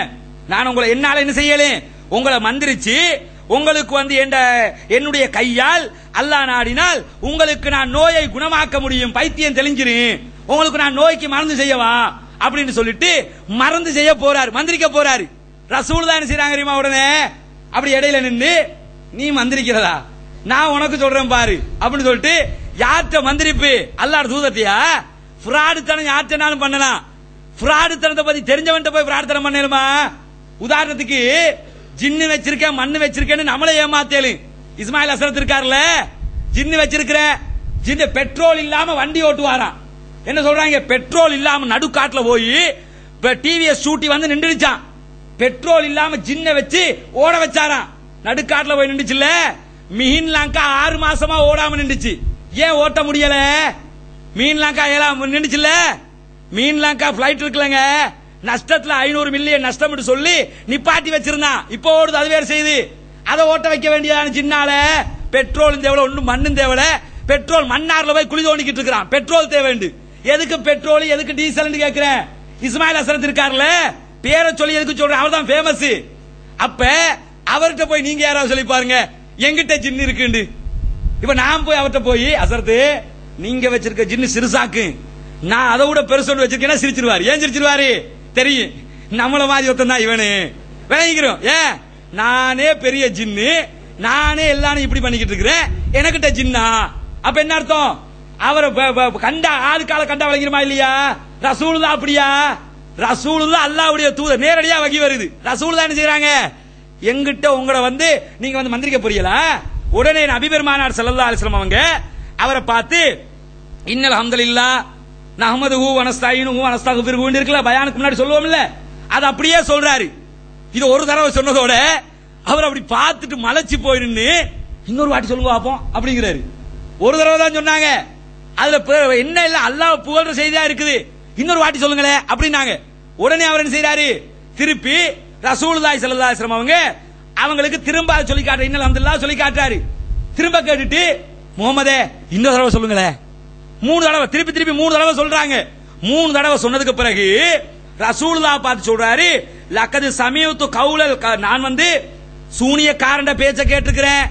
அவர் சொல்றாரு, சோதிடக்காரண்ட பேச்ச கேட்டுக்கிறேன், சூனியக்காரண்ட பேச்ச கேட்டு, சூனியக்காரன் ஏமாத்திக்கிட்டு திரியறாங்களே, சூனியம் இன்னொன்று இல்ல, வசியம் செய்யறது கைய கால முடக்குறங்கிறது மார்க்கத்துல இல்ல, அது பொய் பித்தலாட்டம், அது வேற செய்து சொல்லிக்கிட்டு ஏமாத்திக்கிட்டு திரியறாங்கல்ல, அவன்ட பேச்ச கேட்டுக்கிறேன். சோதிடம் பாக்குற ஜோதிடக்காரண்ட அந்த மை வச்சு பாக்குறான்ல, அவன்ட பேச்ச நான் கேட்டுக்கிறேன். கவிஞர்கள பேச்ச கூட நான் கேட்டுக்கிறேன். இப்படிப்பட்ட ஒரு பேச்ச நான் கேட்டதில்ல. என்ன சொல்றாரு, இவ்வளவு பேர்ற பேச்செல்லாம் நான் கேட்டிருக்கேன் வாப்பா, இப்படி ஒரு பேச்ச நான் கேட்டதே இல்லைன்னு சொல்லிட்டு அவர் சொல்றாரு, இந்த வார்த்தை ஆள் கடலை தொட்டு விட்டது. கவிதை நடல சொல்றாரு, இந்த வார்த்தை ஆள் கடலை தொட்டு என்ன அர்த்தம், ஏண்ட அடி ஈமான்ல டச் பண்ணிட்டீங்கன்னு அர்த்தம். என்ன அர்த்தம், உங்க வார்த்தை ஆள் கடலை தொட்டு விட்டது முகம்மது, உங்க கையை கொடுங்கிறாரு. ரசூலுல்லாஹ் கையை கொடுத்ததோட நீங்க என்ன கொள்கையை சொல்றீங்களோ அந்த கொள்கைக்கு நான் வந்துடுறேன். மந்திரிச்சு ரசூலுல்லாஹ்வோட பைத்தியத்தை தெளிவாக்க போனாலு, பைத்தியம் ரசூலுல்லாஹ் நினைச்சுக்கிட்டு பைத்தியத்தை தெளிவாக்க போனாலுக்கு ரசூலுல்லாஹ் வைத்தியம் செஞ்சு விட்டாங்க. என்ன வைத்தியம், உடனே கையை பிடிச்சு நான் இஸ்லாத்துக்கு வந்துடுறேன் முகமதேன்னு சொல்லி, இவர பேர் லிமாது, இஸ்லாத்துக்கு வந்துடுறாரு. இவர் வந்ததுக்காகவே பிற்காலத்தில் இவர் அப்ப ரசூலுல்லாஹ் கேட்பாங்க, நீங்க மட்டும் தான் இஸ்லாத்துக்கு வர்றீங்களா, உங்க ஃபேமிலியையும் சேர்த்தே கொண்டு வர்றீங்களா, முழு குடும்பத்தையும் கொண்டு வாரேன் யார சொல்லலாம் அப்படிங்கிறாங்க. சொல்லிட்டு போயிருவாரு. பிற்காலத்துல இவர் இருக்கிற ஊர் ஏரியாவை இஸ்லாமிய படை ஆக்கிரமிக்கும், பிடிச்சிருவாங்க.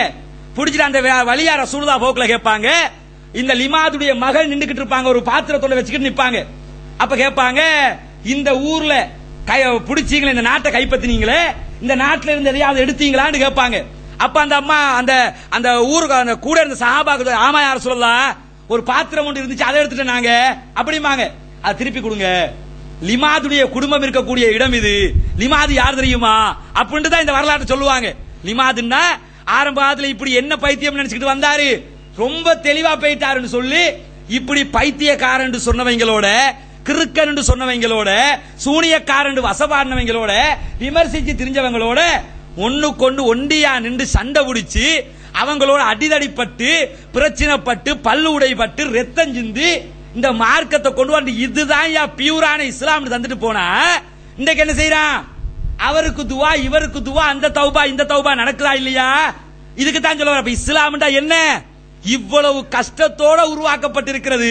அது மட்டும் இல்ல, இன்னொரு சந்தர்ப்பத்தில் ஒரு என்ன நடக்குதுன்னு கேட்டா, 70 குர்ராக்கள் கொலை செய்யப்பட்ட சம்பவம் தெரியுமா இல்லையா, 70 காரிகள் குர்ஆனை படித்தவர்களை 70 பேரை அழைத்து சென்று ஒரு கூட்டத்தார் கொலை செய்கிறார்கள். கொலை செஞ்சாங்களா இல்லையா, 70 மௌலைமார் 70 காரிகள் கொலை செய்யப்பட்டார்கள். கொலை செய்யப்பட்ட அத்தனை பேரும் செய்யற வேலை தெரியுமா, சாகிறதுக்கு முன்னாடி அவங்களோட வேலை என்ன, அவங்க ஊர்ல இருக்கிற நேரத்தில் தண்ணி எடுத்து கொடுப்பாங்களாம். தண்ணி இருக்குல்ல, வீட்டுல இருக்கிறாங்களுக்கு எல்லாம் தண்ணி சப்ளை பண்ணுவாங்க. சப்ளை பண்ணி அதுல எடுக்கிற காசை வச்சு அஸ்ஹாபு சுஃபாக்கள் இருப்பார்கள், திண்ணை தோழர்கள், அவர்களுக்காக எல்லாத்துக்கும் சேர்த்து சாப்பாட்டை வாங்கிட்டு வந்து எல்லாருமா சேர்த்து கலந்து வளர்ந்து திம்பாங்க. அவ்வளவு கஷ்டப்பட்ட ஒரு நபித்தோழர்களுடைய ஒரு கூட்டத்தார் தான் அந்த 70 சஹாபாக்கள். இந்த 70 சஹாபாக்களையும் கொண்டு போய் என்ன செய்யறாங்க, கொலை செய்து விடுகிறார்கள்.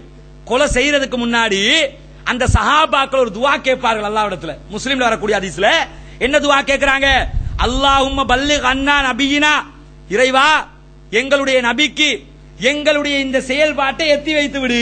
எதை, நாங்கள் கொல்லப்படுகிறோம் என்ற தகவலை எங்களுடைய நபிக்கு நீ எத்தி வைத்து விடு ரப்பே, நாங்கள் உன்னை பொருந்து கொண்டோம், நீயும் எங்களை பொருந்து கொண்டு விடு, எங்களை நீ ஏத்துக்க, உனக்காகத்தான் கஷ்டப்பட்டோம் என்று சொல்லி சாகிறதுக்கு முன்னாடி இந்த பிரார்த்தனையை செய்துவிட்டு தான் மரணித்தார்கள். 70 பேரை கண்ணுக்கு முன்னாடி ஒருத்தருக்கு முன்னாடி ஒருத்தரை வெட்டி கொலை செய்தார்கள். இந்த மார்க்கத்திற்காக உயிர் தியாகம் செய்த முதல் ஆலிம்கள் யாரு, இப்ப இருக்கிற ஆலிமா இருந்திருந்தா வெட்டப்புரியா உனக்கு ஒரு வாத்தியா ஓதுறேன், என்ன வெட்டாமேரி உனக்கும் ஒரு வாத்தியா ஓதிடுற, அதானே நடக்குது. நாட்டுக்குள்ள எதையுமே செய்ய முடியாம இருக்கிறது காரணம் என்ன, சட்டப்படி ஒரு கூட்டம் ஒன்றை சொல்லிக் கொண்டிருக்கும் போது ஜால்ரா தட்டுவதற்கென்று ஒரு கூட்டம் இருக்கிறது. இனி ஜால்ரா தட்டுறதுக்கு ஒரு கூட்டம் இருந்தா நடக்காம இருக்குமா? அவனுக்கு பூஜை, இவனுக்கு பூஜை, அவனுக்கு துவா, இவனுக்கு துவா, எல்லாத்துக்குமே பிரார்த்தனை. இனி நாடு உருப்படுமா? மக்கள் திருந்துவார்களா? அவன் என்ன பாப்பா, மஹிந்த ராஜபக்ச போய் துவா, அவன் என்ன யோசிப்பான்? சரிதான், நம்ம ஆம்துருமார் செய்யற வேலையை தான் இவங்களும் செய்யறாங்க. இஸ்லாம்டா இதுதான் போல் இருக்கு, சரிதானே? ஆம்துரு என்ன செய்யறான்? அவன் பிரித்து ஓதுவாங்கல்ல, அதை ஓதி ஏதோ ஒன்று செஞ்சுட்டு போவான். பூசாரி வந்து அந்த இலையில கொண்டு வந்து எதையோ தெளிச்சுட்டு போவாரு. ஃபாதர் வந்து அவன் ஒன்று செஞ்சுட்டு போவான். இவன் வந்து என்ன செய்யறான்? இவனும் சூரத்துல் ஃபாத்தியா ஓதிட்டு ஃபாத்தியான்ற பேர்ல சுபபத்துவேவா சொல்லிட்டு போறான். சரிதானே? ஒரு டிஃபரண்டும் இல்லையே. இனி அவனுக்கு இஸ்லாத்தை பத்தி நல்லெண்ணம் வருமா? முஸ்லீம்கள்ட்ட போன வாரத்துக்கு முந்தின வார வீரகேசரி பத்திரிகையில என்ன எழுதியிருக்கிறான்? முஸ்லீம்களை பத்தி, இலங்கை முஸ்லீம்களை பற்றி என்ன எழுதியிருக்கிறார்கள்? நம்முடைய ஜமாத் கண்டனம் தெரிவித்து பத்திரிகை அறிக்கை கொடுத்திருக்கிறது. என்ன எழுதியிருந்தான் தெரியுமா? இலங்கையில இந்தியாவை கைப்பற்றிய நேரத்தில், இந்தியா முகலாயர்கள் கைப்பற்றினார்கள் 800 வருட ஆட்சி காலம். அந்த நேரத்தில் இலங்கை அவங்க பிடிச்சிருந்தாங்கன்னா தலதா மாளிகை பெரிய ஒரு மசூதியாக மாறி இருக்கும் எழுதுறான். அருளானந்தம் சொல்லக்கூடிய ஒரு ஆள் இதை எழுதியிருக்கிறான். அதே மாதிரி இலங்கையில் இருக்கக்கூடிய சர்ச்சுகளும் கோயில்களும் உடைத்து தரைமட்டமாக்கப்பட்டு அத்தனையும் பள்ளிவாசல்களாக மாற்றப்பட்டிருக்கும். காரணம், இஸ்லாத்திற்கு போகக்கூடிய அத்தனை பேரும் வறுமையின் காரணத்தினால் தான் போறாங்க. வறுமை காத்தா இஸ்லாம் காசு கொடுத்து இஸ்லாத்துக்கு எடுக்கிறான்னு எழுதி வச்சிருக்கிறான். அத்தனை பேரும் பள்ளி உடைச்சா, அது செஞ்சான் இது செஞ்சான்னு சொல்லி எழுதி வச்சிருக்கிறான். மறுக்க முடியுதா? நாம மறுத்தோம் ஆதாரத்தோடு, அது வேற செய்தி. பத்திரிகை அறிக்கையில முகலாயரே முஸ்லீம் இல்லைன்னு எழுதி கொடுத்துருக்கிறோம். ஏன்? உண்மையில முஸ்லீம் இல்ல. கோயிலுக்கு மானியம் கொடுத்து கோயிலை காப்பாத்தின ஒரு ஆளு அவன் வந்து கோயிலோட பானா, அவன் தலதா மாளிகையோட பானா. ஆனா இப்படி எல்லாம் எழுதுற நேரத்தில் தட்டி கேட்க ஆள் இல்ல, பாக்குறதுக்கு ஆள் இல்லையே. அவனும் என்ன செய்வான்? எல்லாம் சரிதான், செஞ்சாலும் செஞ்சிருப்பாங்க, நமக்கே வாத்தியா ஓதுறாங்க தானே நினைப்பானா இல்லையா? நடக்குமா இல்லையா? அப்ப என்ன அர்த்தம்? உலகமும் தெரியல, மார்க்கமும் தெரியல, ஏமாற்றப்படுபவர்கள் இருக்கின்ற காலமெல்லாம் ஏமாற்றுபவர்கள் இருந்து கொண்டே இருப்பார்கள் என்பது எழுதப்படாத ஒரு விதி. நாம ஏமாறுற வரைக்கும் நம்மளை ஏமாத்தி கொண்டே இருப்பார்கள். அதே போல ஒரு சம்பவத்தை எடுத்து பாருங்க. ஒரு சந்தர்ப்பத்தில் இந்த மார்க்கத்திற்காக எவ்வளவு தியாகங்கள் எல்லாம் செய்யப்பட்டிருக்குன்னு சொன்னா, அபூதர் அல் கிஃபாரி ரலியல்லாஹு அன்ஹு அவர்கள், கிஃபார் கோத்திரத்தை சேர்ந்த ஒரு முக்கியமான நபர். இவர் இஸ்லாத்துக்கு வர்றதுக்கு முன்னாடி இவருக்கு செய்தி கேள்விப்படுகிறது, மக்காவுல முகமது ஒருத்தர் வந்திருக்காராம், இஸ்லாத்தை சொல்றாராம், இஸ்லாம்னா என்னன்னு சொல்லி போய் நீ கேட்டு வான்னு தம்பி அனுப்பி வைக்கிறாரு. தம்பி அனுப்பி வச்சா தம்பிக்காரர் என்ன செய்யறாரு? மக்காவுக்கு வந்து மக்காவுல தேடி பாக்குறாரு, யாரு முகமது கண்டுபிடிச்சிட்டாரு. கண்டுபிடிச்சிட்டு போய் சொல்றாரு, அவர் நல்லதுகள் எல்லாம் சொல்லிக்கிட்டு இருக்கிறாரு அப்படிங்கிறாரு. போய் சொன்ன பதில் என்ன? முகமது நல்ல காரியங்களை சொல்லிக்கிட்டு இருக்கிறாரு அப்படிங்கிறாங்க. உடனே இவருக்கு திருப்தி ஆகல. என்ன திருப்தி ஆகல? நல்ல காரியங்கள் செய்யறாருன்னா பதில் சரியா இல்லையே. முகமதுண்டா யாரு, நபிங்கிறாரு, அதுண்டா என்ன, அதை தெரியணுமா இல்லையான்னு சொல்லிட்டு நானே போய் விசாரிச்சுட்டு வர்றேன்னு சொல்லி மக்காவுக்குள்ள வர்றாரு. மக்காவுக்குள்ள வந்ததுமே என்ன செய்யறாருன்னு கேட்டா, வந்த வரத்துக்கு நபிய பார்க்க வந்த மாதிரி காட்டிக்கிறல. ஒரு ஊருக்குள்ள பிரச்சனை நடக்குதுன்னா அந்த ஊருக்குள்ள சில ஊர்கள தௌஹீத்காரனுக்கு போட்டு அடின்னு அடிப்பான். அடிக்கல அங்க போய் இறங்கும் போதே நானும் தௌஹீத் ஜமாத் தான் அப்படின்னு போய் கொடியோட இறங்கலாமா? பெனரோட போய் இறங்கலாமா? பெனரோட போய் இறங்க கூடாது. ஏன்? அவனுக்கு அடிச்சதோட சேர்த்து நமக்கும் சாத்துவான்னு அர்த்தம். அப்ப என்ன செய்யணும்? ஹிக்மத்தா போய் எல்லாத்தையும் செய்யணும்னு அர்த்தம். இவர் என்ன செய்யறாரு தெரியுமா? உள்ள போகும்போது முகமது ஆளுன்னு தெரிஞ்சிட்டா, முகமது தான் பார்க்க வர்றோம்னு தெரிஞ்சிட்டா, நபிகள் நாயகத்தை பார்க்க வந்ததற்காக கொண்டு போடுவாங்க அப்படின்னு சொல்லிட்டு தெரியாம ரகசியமா வந்து சும்மா வந்த மாதிரி வந்து ஊருக்குள்ள அப்படி இருக்கிறாரு. இருக்கிற மக்கள்கிட்ட காட்டிக்கவே இல்லை. காட்டிக்காம இருக்கிற நேரத்துல திங்கிறதுக்கு வழி இல்ல தானே, ஜம்சம் தண்ணியை குடிச்சுக்கிட்டு தான் இருக்காரு. திங்கிறதுக்கு வழி இல்லாம தண்ணியை குடிச்சுக்கிட்டு தான் காலத்தை கடத்துறாரு. கடத்தக்கல அந்த வழியா அலி ரலியல்லாஹு அன்ஹு போறாங்க. போகும்போது அலி ரலியல்லாஹு அன்ஹு இவரை பார்த்துட்டு கேட்கிறாங்க, ஊருக்கு புதுசா அப்படியே கேட்கிறாங்க. ஊருக்கு புதுசான்னு கேட்கிறாங்க. ஆமா ஊருக்கு புதுசு. அப்ப வா வீட்டுக்கு போவோம் அப்படின்ட்டாங்க. அரபிகள்கிட்ட இருந்த ஒரு நல்ல பண்பு, அவர் முஸ்லீம் ஆனதுக்காக மாத்திரம் இப்படி செய்யல, அந்த காலத்துல இருந்த ஒரு நல்ல பண்பே இதுதான். என்ன நம்ம என்ன செய்வோம் தெரியுமா? நம்ம பொதுவா இலங்கையில் அந்த அளவுக்கு இல்ல, சில வெளிநாடுகளுக்கு வெளியூர்களுக்கு போய் பாத்தீங்கன்னா இலங்கையில சில ஏரியால இருக்குது. என்ன செய்வான் தெரியுமா? ஒரு ஆள் ஒரு வெளியூர்காரன் வந்துட்டான்னா அவனை நமக்கு தெரியும்டா என்ன செய்யணும்? அவனை சந்திச்சு, சாப்பிட்டியாப்பா, எங்க தங்குற, எப்படி இருக்கிற விசாரிக்கணுமா இல்லையா? சில ஊர்ல என்ன செய்வான் தெரியுமா? பார்த்து முடி, அஸ்ஸலாமு அலைக்கும் அப்துல்லா, எங்க வீட்டுக்கெல்லாம் நீங்க வருவீங்களா அப்படிமா? என்ன அர்த்தம்? வந்துடாதேன்னு அர்த்தம். எங்க வீட்டுக்கெல்லாம் நீங்க வருவீங்களா அப்படின்டா. என்னடா இவன் வீட்டுக்கு நான் போக மாட்டேன்னா சொன்னேன். இன்கேஸ் வந்து நீங்க நான் உங்க வீட்டுக்கு வரமாட்டேன்னு சொல்லலையே, வந்தாலும் வெறும் கையோடையா வரப்போறிய அப்படின்றாங்க. இது வந்து நெல்லை மாவட்டத்துக்கு போனீங்கன்னு வைங்க, அங்க கதையாவே சொல்லுவாங்க. அந்த ஊர்ல ஊரா இப்படித்தான் நடக்கு, என்ன வீட்டுக்கு போய் முடிய இப்படித்தான் சொல்லுவாங்கன்னு கதை சொல்லிக்கிட்டு இருக்காங்க. உண்மையான அது வேற செய்தி. எப்படி போகும்போதே எங்க வீட்டுக்கெல்லாம் நீங்க வருவீங்களா? நான் உங்க வீட்டுக்கு வரமாட்டேன்னு சொன்னா, வந்தா வெறுங்கையோட வரப்போறிய, எதையாவது எடுத்துக்கிட்டு தானே வருவீங்க. நான் வெறுங்கையோட நான் ஏதாவது எடுத்துட்டு வந்தா நீங்க விட்டுருவா போறிய அப்படிமா? இவன் பார்த்துட்டு அவன் சொல்லுவான் நீங்க வெறுங்கையோட வரப்போறியேன்னு. இவன் என்ன சொல்லுவான்? நான் மட்டும் வெறுங்கையோட எதையாவது எடுத்துட்டு வந்தா நீங்க விட்டுருவீங்களா? விட மாட்டீங்கல்ல. நான் விட்டாலும் நீங்க எடுத்துட்டு வராமலா இருக்க போறிய. இப்படியே பேசி பேசி ஒரு சொட்டு தண்ணி கொடுக்காம அனுப்பி விட்டுருவாங்க. புரியுதா?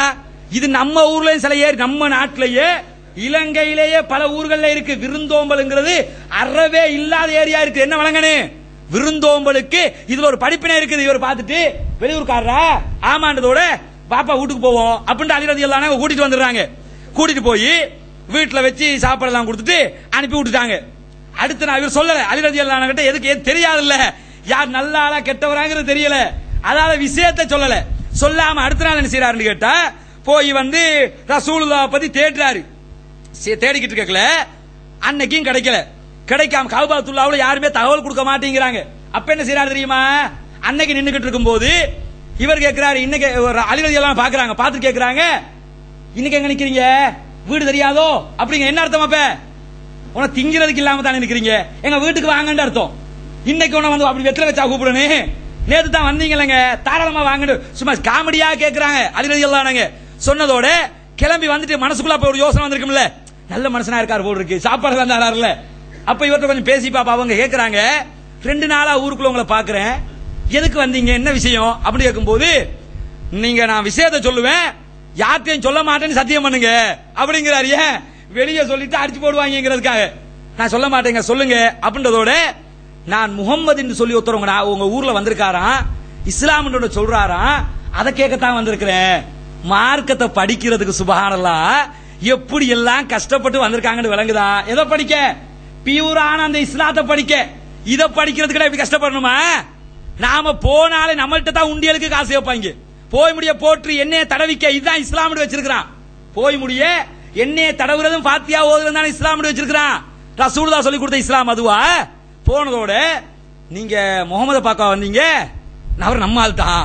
அலி ரலியல்லாஹு அன்ஹு சொல்றாங்க, நம்ம ஆள் தாங்க, அவரை சந்திக்க நான் இப்ப அங்கதான் கிளம்ப போறேன். ஆனா போகும்போது ஓப்பனா நானும் நீங்க தோளுக்கு மேல கைய போட்டு போயிடாது, நாட்டுல நிலைமை ரொம்ப மோசம். போகும்போது நாங்க அப்படி கம்பீரமா போற அளவுக்கு உமரும் ஹம்சாவும் கிடையாது இல்ல. அவங்க இஸ்லாத்துக்கு வந்ததுக்கு பிறகு சஹாபாக்கள் ரொம்ப வீரியமாயிட்டாங்க. ஆரம்ப கட்டம் இது. அலி ரலியல்லாஹு அன்ஹு வீரனா இருந்தாலும் கேஸ் பறையாயிர கூடாதுங்கிறதுக்காக என்ன செய்றாங்க, நான் முன்னாடி போறேன், நீங்க பின்னாடி வாங்க. போகும்போது என்ன செய்வேன் தெரியுமா? நான் முன்னாடி அப்படி போய்கிட்டு இருக்கல, நம்முடைய எதிரி யாராவது வருவான், உங்களுக்கு அவனால பாதிப்பு வரும் தெரிஞ்சா நான் அப்படி குனிஞ்சு என்ன செய்வேன், செருப்பை செய்யற மாதிரி, செருப்பு கலண்ட மாதிரி, செருப்பை பூட்டுற மாதிரி அப்படி மாட்டிக்கிட்டு இருப்பேன் அப்படிங்கிறாரு. அப்ப நீங்க விளங்கிக்கிறேன்னு, முன்னாடி வர்றது டேஞ்சரஸ் ஃபெலோன்னு விளங்கிக்கிறேன். என்ன விளங்கணும்? முன்னாடி வர்றவன் ரொம்ப டேஞ்சர் அப்படின்னு விளங்கிக்கிறீங்க அப்படிங்கிறாங்க. சொன்னதோட சரி அலியே அப்படியே செய்யறேன் அப்படின்னு சொல்லி இப்படியே கூட்டிக்கிட்டு, அப்ப நான் அப்படி ஒதுங்கி நிப்பேன், நீங்க என்ன தாண்டி போய்கிட்டே இருக்கு, நீங்களும் நின்ற கூடாது. நான் செருப்ப செய்யக்கல, அப்படி போய்கிட்டே இருக்காரு, நான் குடிஞ்சு செருப்ப செய்யக்கல, நீங்களும் அப்படியே நின்றீங்கன்னா இந்த ஆளு செருப்ப செய்யறதுக்கு இவர் எதுக்கு நிக்காரு அப்படின்னு கேள்வி வரும்ல. அப்ப அடையாளங்க நீங்க உங்க பாட்டுக்கு நீங்க போயிருங்க அப்படின்ட்டாரு. இப்படியே போய் நபிகள் நாயகம் ஸல்லல்லாஹு அலைஹி வஸல்லம் சந்திச்சாச்சு. சந்திச்சுட்டு ரசூலுல்லாஹ்ட்ட இஸ்லாத்தை ஏத்துக்கொள்றாரு. ஏத்துக்கொண்டதோட ரசூலுல்லாஹ் கேக்குறாங்க, சொல்றாங்க, நீங்க ஊருக்குள்ள போறீங்க, போற நேரத்தில் அபூதர், நீங்க ஊருக்குள்ள நீங்க இஸ்லாத்துக்கு வந்த செய்தியை பப்ளிசிட்டி பண்ணிடாதீங்க, இப்பதான் இஸ்லாத்தை சொல்லிக்கிட்டு இருக்கிறோம், நம்ம வளர்ந்த காலத்துக்கு நம்ம மார்க்க நான் நபின்னு வெளிப்படையாக அறிவிச்சு பப்ளிக்ல நாங்க சண்டை பிடிக்கிற காலத்துக்கு நாம சொல்லிக்கிறோம் அப்படிங்கிறாங்க. அவர் என்ன கேட்கிறாரு தெரியுமா? சொன்ன சத்தியம் தானே, சத்தியத்தை சொல்றதுக்கு எதுக்கு பயப்படணும், நான் போய் சொல்லுவேன் அப்படின்ட்டாரு. ரசூலுல்லாஹ் சரி போப்பா அப்படின்ட்டாங்க. இவர் என்ன செஞ்சாரு, நேர கஅபத்துல்லாஹ்வுக்கு போய் மக்கத்து காவிர்கள் எல்லாம் கூப்பிட்டு, காவிர்களே அஷ்ஹது அன்ன முஹம்மது ரசூலுல்லாஹ், அஷ்ஹது லா இலாஹ இல்லல்லாஹ், அல்லாஹ்வை தவிர வேறு கடவுளை இல்ல, அஷ்ஹது அன்ன முஹம்மது ரசூலுல்லாஹ், முஹம்மது அல்லாஹ்வுடைய தூதர் தான் சொல்லி நான் சாட்சி சொல்லிட்டேன் அப்படின்னு சொல்லி எல்லாரும் இஸ்லாத்துக்கு வாங்கன்னு சொல்லி ஒரு பப்ளிக் ப்ரோக்ராம் நடத்துற மாதிரி பேசிட்டாரு. பேசினதோட மக்கத்து காவிரிகளுக்கு வந்த கோபம், இவர் அடிக்காம பாத்துக்கிட்டா இருக்கிறீங்கன்னு கேட்டாங்க. எப்படி அடிக்காம பாத்துக்கிட்டா இருக்கிறீங்க, அடிங்கன்ட்டாங்க. அடிக்க ஆரம்பிச்ச அடின்னு சொன்ன அவர் சொல்றாரு, உயிர் பிரிகின்ற அளவுக்கு என்னை தாக்கினார்கள், அவ்வளவு அடி விழுகுது. இது அடியை வாங்கிட்டு இருக்கத அப்பாஸ் ரலியல்லாஹு அன்ஹு பாக்குறாங்க. அப்பாஸ் ரலியல்லாஹு அன்ஹு பார்த்துட்டு இவர் கிஃபார் குலத்தை சேர்ந்த அபூதர்ல அடிபட்டுக்கிட்டு இருக்கிறாரு. உடனே ஓடி போய் அவருக்கு மேல விழுந்து அடிக்காதீங்க, இவர் யார் தெரியுமா, கிஃபார் கோத்திரத்தை சேர்ந்தவர், இவரை தாண்டி தான் நீங்க பிசினஸ்க்கு எல்லாம் போகணும், இவர ஊர் எல்லையில தான் நீங்க எல்லாத்துக்கும் எல்லா வேலையும் செய்யணும், இப்படி அடி அடி நினைச்சிட்டு இவர் செத்துக்கிட்டு போயிட்டாருன்னா நாளைக்கு தொழில் செய்ய முடியுமா அப்படின்றதோட தான் என்ன செய்யறாங்க, விட்டுறாங்க. அடுத்த நாள் ஒரு நாள் அடி வாங்கிட்டு விடல, அடுத்த நாளும் போய் சொல்றாரு, அடுத்த நாளும் அடிக்கிறார்கள். அடியை வாங்கி கொண்டு இஸ்லாமிய இந்த சத்திய கொள்கையை சொன்னார். எதுக்காக சொன்னாங்க, நாம் அத்தனை பேரும் நேரான வழியில உண்மையான கொள்கையை ஏற்றுக்கொண்டு நாளை மறுமையிலே சொர்க்கம் நுழைய வேண்டும்ங்கிறதுக்கு சொன்னாங்களா, அல்லது நரகத்துக்கு போகணும்ங்கிறதுக்கு சொன்னாங்களா? சொர்க்கத்துக்கு போகணும்ங்கிறதுக்கு தானே சொன்னாங்க. அப்ப என்ன விளங்கனே, மார்க்கம் என்பது நபி பெருமானார் ஸல்லல்லாஹு அலைஹி வஸல்லம் அவர்கள் காட்டி தந்திருக்க வேண்டும். ரசூலுல்லாஹ்வுக்காக உயிரையும் கொடுப்போம், அல்லாஹ்வுடைய கருத்துக்காக எதையும் தியாகம் செய்வோம். அல்லாஹ்வும் ரசூலும் சொல்லலையா, அதுக்கு மேல எங்களுக்கு ஒண்ணும் தேவையில்ல. எதை சொன்னாலும் யார் சொன்னதா இருக்கணும், அல்லாஹ் சொன்னானா அவனுடைய தூதர் சொன்னானான்னு கேட்கணும். ஒரு நபிகள் நாயகம் ஸல்லல்லாஹு அலைஹி வஸல்லம் சொல்றாங்க, இறுதியாக சொல்லி முடித்துக் கொள்கிறேன். ஒரு சம்பவத்தில் நபிகள் நாயகம் ஸல்லல்லாஹு அலைஹி வஸல்லம் அவர்கள் சொல்கிறார்கள், நாளை மறுமையிலே அல்லாஹ் தஆலா மஹ்ஷர் மைதானத்தில் எல்லாரும் தடுமாறிக் கொண்டிருக்கக்கூடிய நேரத்தில் இறை நம்பிக்கையாளர்கள் எப்படி இருப்பார்கள் என்று சொல்றான். கெட்டவங்களை பற்றின செய்தி இல்லை, இது நல்லவர்களை பற்றிய செய்தி. இறை நம்பிக்கையாளர்கள் அல்லாஹ்வை ஏற்றுக்கொண்ட உம்மத்தினர் எப்படியெல்லாம் படாத பாடுபடுவார்கள் என்பதை பற்றி புகாரியிலே வரக்கூடிய செய்தியிலே 7440வது செய்தி. அதுல பெரிய சம்பவம் என்ன சொல்லப்படுது தெரியுமா, மறுமையில எல்லா மக்களும் ஒன்னு சேர்ந்து இறை நம்பிக்கையாளர்கள் ஆதம் நபிட்ட போவாங்களாம். போய் அந்த ஆதம் அபுன் நாஸ், ஆதமே உங்க பேரு ஆதம், நீங்கள் தான் இந்த உம்மத்தின் தலை அபுன் நாஸ், மனிதர்களுக்கெல்லாம் தந்தையாக இருக்கிறீர்கள் என்று சொல்லிட்டு எங்களுக்கு உங்களை அல்லாஹ் தஆலா சொர்க்கத்திலே குடியமர்த்தினான். அதே போல உங்களுக்காக அல்லாஹ்வுடைய மலக்குமார் எல்லாம் சஜதா செய்தார்கள். அல்லாஹ் தஆலா எல்லா பொருட்களுடைய பெயரையும் உங்களுக்கு தான் கற்றுத்தந்தான். இப்படி எல்லாம் உங்களுக்கு சிறப்பு இருக்குது. அதனால அல்லாஹ்ட்ட எங்களுக்காக சஃபாத்து செய்யுங்க, எங்களுக்காக நாங்க சொர்க்கம் போறதுக்காக அல்லாஹ்ட்ட நீங்க கேளுங்க அப்படிம்பாங்க. நபிமார்கள்ட்ட மறுமையில நடக்கிற சம்பவம் இது. கேளுங்கன்னா அவர் என்ன சொல்லுவார் தெரியுமா, அதுக்குரிய ஆள் நான் கிடையாது. என்ன சொல்லுவாரு, எனக்கு அந்த வேலை செய்ய இயலாது. ஏன் அந்த வேலை செய்ய இயலாது, நான் ஒரு தவறு செய்து விட்டேன். என்ன தவறு, சொர்க்கத்துல ஜாலியா இருந்து அல்லாஹ் விட்டான்ல, ஒரு இடத்தை காட்டி இதுக்குள்ள நீங்க நல்லா இருங்கன்னு அல்லாஹ் விட்டான். இந்த மரத்தை மட்டும் நாடாதன்னா அந்த மரத்தை நாடி சாப்பிட்டாரா இல்லையா, அந்த பாவத்தை நான் செஞ்சதுனால எனக்கு போய் அல்லாஹ்ட்ட இதெல்லாம் பேச முடியாது, எனக்கு வெக்கமா இருக்குன்ற மாதிரி நான் போய் கேட்க முடியாதுன்னு மறுத்துருவாரு. சொல்லிட்டு சொல்லுவாரு, ஆனா நீங்க என்ன செய்யுங்க, நீங்க போய் நூஹ் அலைஹிஸ்ஸலாத்தை கேளுங்க அப்படின்றாரு. நூஹ் அலைஹிஸ்ஸலாத்தை காட்டி விட்டுருவாரு. நூஹ் அலைஹிஸ்ஸலாத்துல எல்லாரும் வருவாங்க, எல்லா இறை நம்பிக்கையாளர்களும், கெட்டவங்க இல்ல நல்லவங்க. போய் நூஹ் அலைஹிஸ்ஸலாத்தை சொல்றாங்க, நூஹே உங்களை இப்ராஹிம் நபி உங்கள்கிட்ட தாவூத் ஆதம் அலைஹிஸ்ஸலாம் உங்கள்கிட்ட அனுப்பி விட்டாங்க. அல்லாஹ் தஆலா இந்த உலகத்துக்கு உங்களை தூதராக அனுப்பினா, அதனால நீங்க எங்களுக்காக அல்லாஹ்விடத்துல பிரார்த்தனை செஞ்சு எங்களை நரகத்துல இருந்து காப்பாற்ற கூடாதா அப்படின்னு கேட்பாராம். கேட்பாங்களா மக்கள் எல்லாரும். கேட்கிற நேரத்துல அவர் என்ன சொல்லுவார் தெரியுமா, லெஸ்து ஹுனாக்கும், அந்த ஆள் நான் இல்ல, எனக்கு அது முடியாது. அவரும் கை விரிப்பாரு. நபிமார்கள் நிலைமையே இது. எதுக்கு சொல்ல வர்றேன், நபிமார்களுக்கே இந்த நிலைமைன்னா இங்க கண்டவனுக்கும் துவா செஞ்சுட்டு மார்க்கத்தில் இல்லாத ஃபித்னாக்களை எல்லாம் செஞ்சா என்ன ஆகும். அப்ப செஞ்சதோட அவர் கைவிட்டு சொல்லுவார், ஏன் தெரியுமா, நான் அல்லாஹ் சொன்னதுக்கு மாற்றமா ஒரு வேலையை செஞ்சுட்டேன். தன் மகனுக்காக துவா கேட்டார்ல, வெள்ளத்துல அடிபட்டுக்கிட்டு வரக்கல, யா அல்லாஹ் ஏண்ட குடும்பத்தை சேர்ந்தவன் அவனை காப்பாத்திருந்து துவா கேட்டார். அல்லாஹ் என்ன சொன்னா, இன வச்சதுக்கு பிறகு அவனோட குடும்பமா உன் ஃபேமிலியான்னு சொல்லி கண்டிச்சிட்டான். அதனால நானும் ஒரு தப்பு பண்ணிட்டேன், எனக்கும் போய் கேட்கலாதுன்னு கை விரிச்சிருவாரு, சொல்லிட்டு சொல்லுவாரு. ஆனா நீங்க என்ன செய்ய தெரியுமா, இங்க இருந்து அப்படியே இப்ராஹிம் நபிட்ட போங்க, அவரு அல்லாஹ்வுடைய சிறப்பான ஒரு தூதர் அப்படின்னு அனுப்பி வைப்பாங்க. மக்கள் எல்லாரும் போய் கலீலுர் ரஹ்மான் அல்லாஹ்வுடைய தோழர் அவரு, அவர்கிட்ட போய் கேளுங்கன்னு அனுப்புவாங்க. அவர்கிட்ட போய் சொன்னதோட இப்ராஹிம் நபி என்ன சொல்றாரு, இன்னி லஸ்து ஹுனாக்கும், அந்த ஆள் நான் இல்ல. இப்ராஹிம் நபி என்ன சொல்றாரு, எனக்கும் அது இயலாது. ஏன் இயலாது, நான் உலகத்தில் வாழ்ற நேரத்தில் சில காரணங்களுக்காக 3 பொய் சொல்லிவிட்டேன். அனுமதிக்கப்பட்ட பொய் தான், அது வேற. அந்த பொய் 3 பொய்கள் வந்து அனுமதிக்கப்பட்ட சந்தர்ப்ப ரசூல் இப்ராஹிம் நபி அவங்க ஒரு இக்கட்டான சூழ்நிலைக்கு சொல்லுவாங்க. அதை சொல்லுவாரு, நான் இப்படி செஞ்சதுனால எனக்கும் அல்லாஹ்ட்ட போய் பிரார்த்திக்க முடியாது, உங்களுக்கு ஷஃபாத் செய்ய முடியாது. அதனால நீங்க என்ன செய்யுங்கன்னு கேட்டா, இப்படியே மூசா அலைஹிஸ்ஸலாத்திட்ட போங்க. அப்படி இப்ராஹிம் நபிட்ட போய், இப்ப இப்ராஹிம் நபிட்ட இருந்து யார்கிட்ட போகுது, மூசா அலைஹிஸ்ஸலாத்திட்ட போகுது. மூசா அலைஹிஸ்ஸலாம் என்ன சொல்லுவார் தெரியுமா, எங்கிட்ட யாங்க வந்தீங்க, உலகத்துல வாழ்ற நேரத்தில் நான் ஒருத்தனை கொண்டு போட்டேங்கிறது உங்களுக்கு தெரியாதா. அவர் என்ன செஞ்சாரு, ஒரு ஆள் வந்து நபி அந்த ஆரம்ப கட்டத்தில் என்ன செஞ்சிட்டாருன்னு கேட்டா, ஒருத்தன் வந்து 2 பேர் சண்டை, எனக்கே அடிச்சிருவியா நீ, இந்த ஐரா நான் ஏன் ஆளை கூட்டு வரேன், அவர் நல்ல பாடியெல்லாம் இருந்திருக்கும் போல் இருக்கு, போய் மூசா நபியை கூட்டு வந்துட்டாரு. இவர் மூசாவே உங்க ஆள் நான், எனக்கு அடிக்கிறான் பாருங்க அப்படின்னு. அவர் என்ன செஞ்சாரு, ஒரு அடிதான் அடிச்சாரு, செத்து போயிட்டான். ஒரு அடியில சாகுற அளவுக்கு அவ்வளவு நல்ல பாடியெல்லாம் அப்படி நல்ல ஜிம் பண்ணி வச்சிருப்பாரு, சூப்பரா எழுதிருப்பாரு போல் இருக்கு. அதனால ஒரு அடியில ஆள் செத்து போயிட்டான். அதை சொல்றாரு, நான் உலகத்துல ஒரு கொலை செஞ்சிட்டேன்பா, எனக்கும் போய் அல்லாஹ்ட்ட நிக்க முடியாது, நீங்க என்ன செய்யுங்க, ஈசா நபிட்ட போங்க, அவர்தான் ஜிப்ரீல் மூலமாக பிறக்கப்பட்ட குழந்தை ஈசா இப்னு மரியம் இருக்கார்ல, மரியம் அலைஹிஸ்ஸலாம். அதனால அவர்கிட்ட போங்க, ரூஹுல்லாஹ் அவரு, அல்லாஹ்வுடைய ரூஹினால் அவர் உருவாக்கப்பட்டவர், கலிமாத்து அவருடைய வார்த்தையினால் உருவாக்கப்பட்டவர், அவர்கிட்ட போங்கன்னு சொல்லி அவர்கிட்ட அனுப்பி வச்சா, அவர் என்ன சொல்லுவாரு, அதுக்கு என்னாலே முடியாது. காரணம் அவர் சொல்லல, எதுக்குன்னு அவர் காரணம் சொல்லல. ஆனா என்ன சொல்றாரு, அது என்னாலே முடியாது, நான் அதுக்குரிய ஆள் இல்ல. ஆனா நீங்க என்ன, வலாக்கின் எழுத்து முஹம்மதன் ஸல்லல்லாஹு அலைஹி வஸல்லம், அவர் முஹம்மது நபி ஸல்லல்லாஹு அலைஹி வஸல்லம் கிட்ட போங்க, அல்லாஹ் அவருடைய முன் செய்த பாவம் பின் செய்த பாவம் எல்லா பாவத்தையும் மன்னிச்சுட்டா, அவங்கள்ட்ட போங்க, அவங்க உங்களுக்காக பிரார்த்தனை பண்ணுவாங்க சொல்லுவார்களாம். அத்தனை மக்களும் நபிகள் நாயகத்தில் வருகிறார்கள். வந்ததோட நபி ஸல்லல்லாஹு அலைஹி வஸல்லம் என்ன செய்வாங்கன்னு கேட்டா, அல்லாஹ்வை சந்திப்பதற்காக போய் அல்லாஹ்ட்ட அனுமதி கேட்டு, அல்லாஹ் அனுமதி கொடுத்ததுக்கு அப்புறம் அல்லாஹ்வுக்கு முன்னால் சுஜூதிலே விழுவார்கள். ரசூலுல்லாஹ் அல்லாஹ்ட்ட அப்படியே சுஜூதுல விழுவாங்களாம். விழுந்துட்டு எது வரைக்கும் சுஜூதுல இருப்பாங்க, அல்லாஹ் நாடுகின்ற வரைக்கும் நான் சுஜூதிலே இருப்பேன்.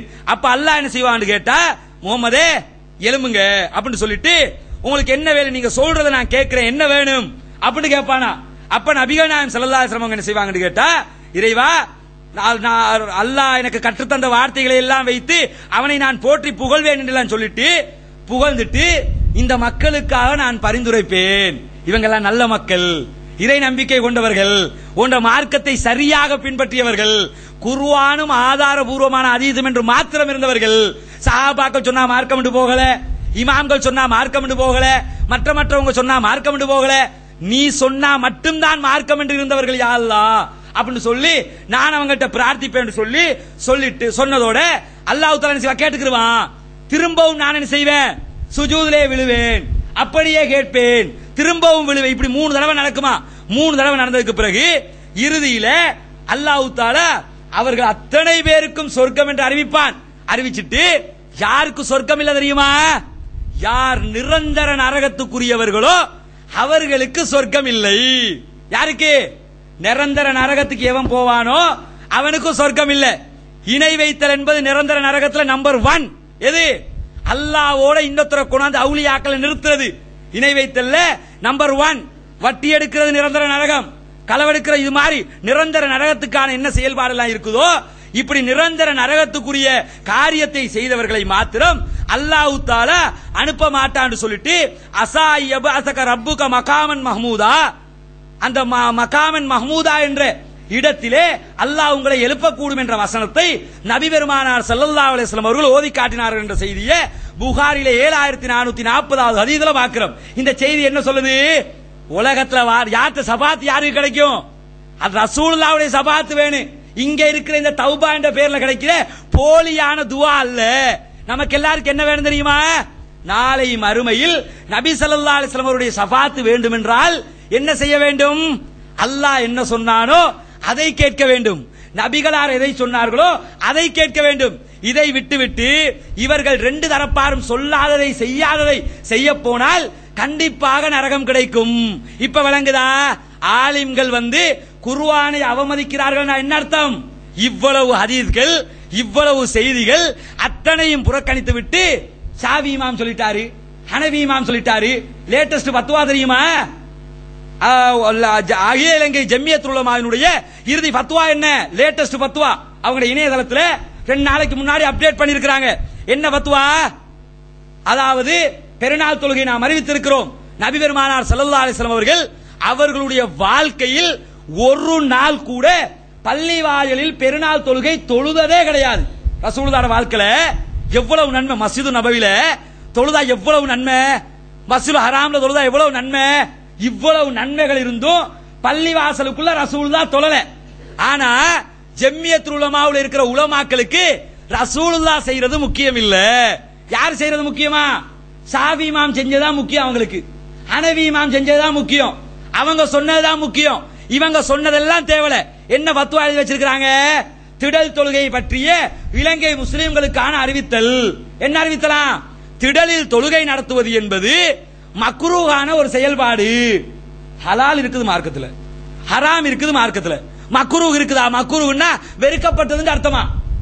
வெறுக்கப்பட்ட ஒரு செயல்பாடா ரசூலுல்லாஹ் சொல்கிறார்கள். மாதவிடாய் பெண்கள் உட்பட அத்தனை பெண்களும் திடலுக்கு வர வேண்டும்.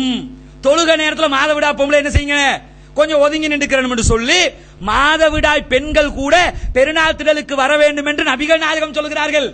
இவ்வளவு தெளிவான ஹதீஸ் இந்த உலமாக்களுக்கு தெரியலையா? முஃப்திகளுக்கு தெரியவில்லையா? அறிஞர் சபைக்கு தெரியவில்லையா? உலமா சபைக்கு விளங்கவில்லையா? இவங்கெல்லாம் ஹதீஸ்களை பார்க்காதவங்களா? அப்ப எல்லாத்தையும் பார்த்துட்டு எல்லாம் நான் நரகம் போனாலும் பரவாயில்ல, என்னோட சேர்த்து நீயும் வா, ஒக்கோமை அன்னை தேவாலே அப்பித்தி அன்னை ஏவாலே என்ற மாதிரி நான் மட்டுமாட போவனே, நீயும் வான்னு சொல்லி திடல்ல தொழாதீங்க. அதுல இன்னொரு சட்டம் வேற. திடல் தொழுகைக்கு பெண்களையும் வாங்க என்று ரசூலுல்லாஹ் அறிவிச்சிருக்கிறாங்க. இவர்கள் சொல்லுகிறார்கள், ஷாஃபி மதுஹபின் கருத்துப்படி திடல் தொழுகைக்கு இன்ன தீர்ப்பு, ஹனஃபி மதுஹபின் கருத்துப்படி இன்ன தீர்ப்பு. இதான் முக்கியம். அந்த எம்மாத்தகம விவாதம் பாத்தியல்ல, ஷாஃபி மதுஹபடி ஹனஃபி மதுஹபடின் தீர்ப்ப லட்சணத்தை பாத்தியல்ல, மதுஹபடி தீர்ப்ப. அப்ப குர்ஆன் ஹதீஸ்ல தீர்ப்ப சொல்றதை விட்டுவிட்டு ஒரு ஹதீஸ் இல்ல, ஃபத்வா எடுத்து பாருங்க, ஒரு ஹதீஸ் கிடையாது.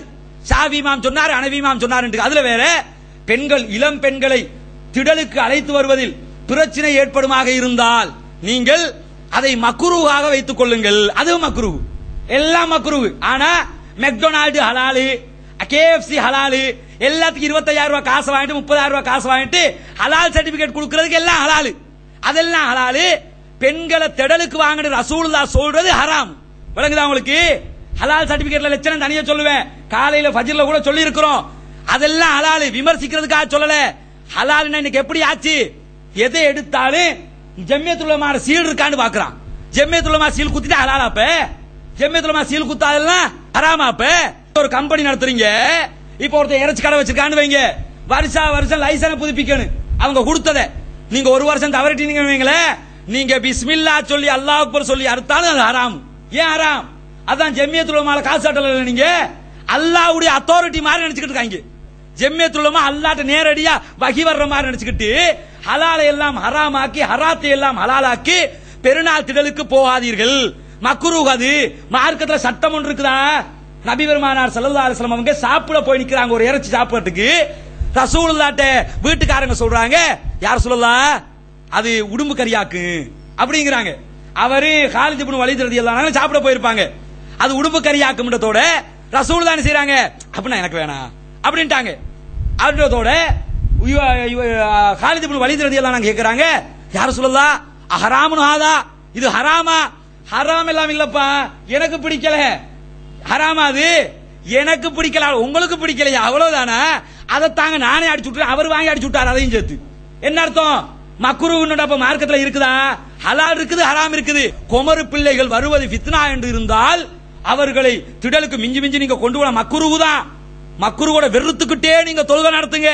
அப்படியே தொழுகை நடத்தல கூட குமரு பிள்ளைகள் வர்றது ஃபித்னான்னு இருந்திருந்தா நீங்க வந்து குமரு பிள்ளைகளை கொண்டு வந்துடாதீங்க, அதுக்கு மக்ரூஹ். பெட்டாவில் மெயின் ஸ்ட்ரீட்ல போய் பாருங்க, மெயின் ஸ்ட்ரீட்டுக்கு பத்துவா கொடுப்பீங்களா? நீங்க மெயின் ஸ்ட்ரீட்டுக்கு குமரு பிள்ளைகள் போறது மக்ரூஹ்னு பத்துவா கொடுவாப்போம், கொடுத்தீங்களா? ஃபேஷன் பாக்குக்கு போறது மக்ரூஹ்னு கொடுத்தீங்களா? அல்லது நோ லிமிட்டுக்கு போறது மக்ரூஹ்னு கொடுத்தீங்களா? கொடுக்கல. ஏன்? தேவையான போய் வாங்குவோம், அந்த அடிப்படையில் விட்டுறது இல்ல. அதுக்கெல்லாம் அனுமதியா, தொழுவுறதுக்கு மட்டும் போயிடாத, அங்க வந்தா தான் பொடிய மாதிரி பாத்துருவாங்களாம். ஏன் அப்ப அங்க மட்டும் பார்க்காம இருக்காங்களா? செய்தான்ங்கிறவன் தொழுகையிலே செய்தான் வர்றானே, மற்ற இடத்துல செய்தான் தனமானவன் எல்லா இடத்துல அயோக்கியன் வர்றவன் வரத்தான் செய்வான். அதுக்குன்னு சட்டத்தை மாத்துவீங்களா? அப்ப ரசூலுல்லாஹ் காலத்துல இல்லாத குமரு பிள்ளையா இந்த காலத்துல? அப்ப ரசூலுல்லாஹ் எதுக்கு பெண்களையும் வர சொன்னாங்க? பின்னாடி தொழுங்கண்டாங்க. ஆண்களும் தக்பீர் சொல்லுவார்கள், பெண்களும் தக்பீர் சொல்லுவார்கள், ஆண்களும் பிரார்த்திப்பார்கள், பெண்களும் பிரார்த்திப்பார்கள், பெருநாள் தொழுகல. இதெல்லாம் எப்படி வந்துச்சு? அப்ப விளங்குதா? இவர்கள் குர்ஆனை புறக்கணிக்கிறார்களா இல்லையா? மார்க்கத்தை அவமதிக்கிறார்களா இல்லையா? குர்ஆனை அவமதிக்கக்கூடிய கூட்டத்தாரா இல்லையா? அதனால அன்பின் இஸ்லாமிய சகோதரர்களே, இந்த புனிதமிக்க இரவில் இன்றைக்கும் 27 வரலாம், அதாவது இன்றைக்கும் லைலத்துல் கத்ர் வரலாம், வராமலும் இருக்கலாம். நம்ம காரியம் என்ன? இத்தோட முடிச்சிட்டு போயிடாம வீட்டுக்கு போய் திக்ருகளில் ஈடுபடுங்க, குர்ஆனை நிறைய ஓதுங்க, நிறைய இபாதத்துகள் செய்யுங்க. அல்லாஹ்வுக்காக வேண்டி வாழக்கூடிய சமுதாயமா மாறணுமே தவிர மற்ற மற்ற காரியங்களில் ஈடுபடாமல் அல்லாஹ்வுக்காக வேண்டி இருப்பதுதான் நம்முடைய கடமை. சில நேரங்களில் 29வது இரவு அது கூட லைலத்துல் கத்ராக இருக்கலாம், அல்லாஹ் ஆலம், நம்மை தாண்டி கூட போயிருக்கலாம். அல்லாஹ்வுக்கு தெரிந்த ஒரு விஷயம். அதனால் இதுதான் லைலத்துல் கத்ர் என்று நினைத்துக் கொண்டு அனாச்சாரங்களில் கலந்து கொண்டு வெறுமனே மார்க்கத்தில் இல்லாத காரியங்களை செய்து நாளை நரகத்துக்கு போக வேண்டாம் என்பதை அன்பாக கேட்டுக்கொள்கிறோம்.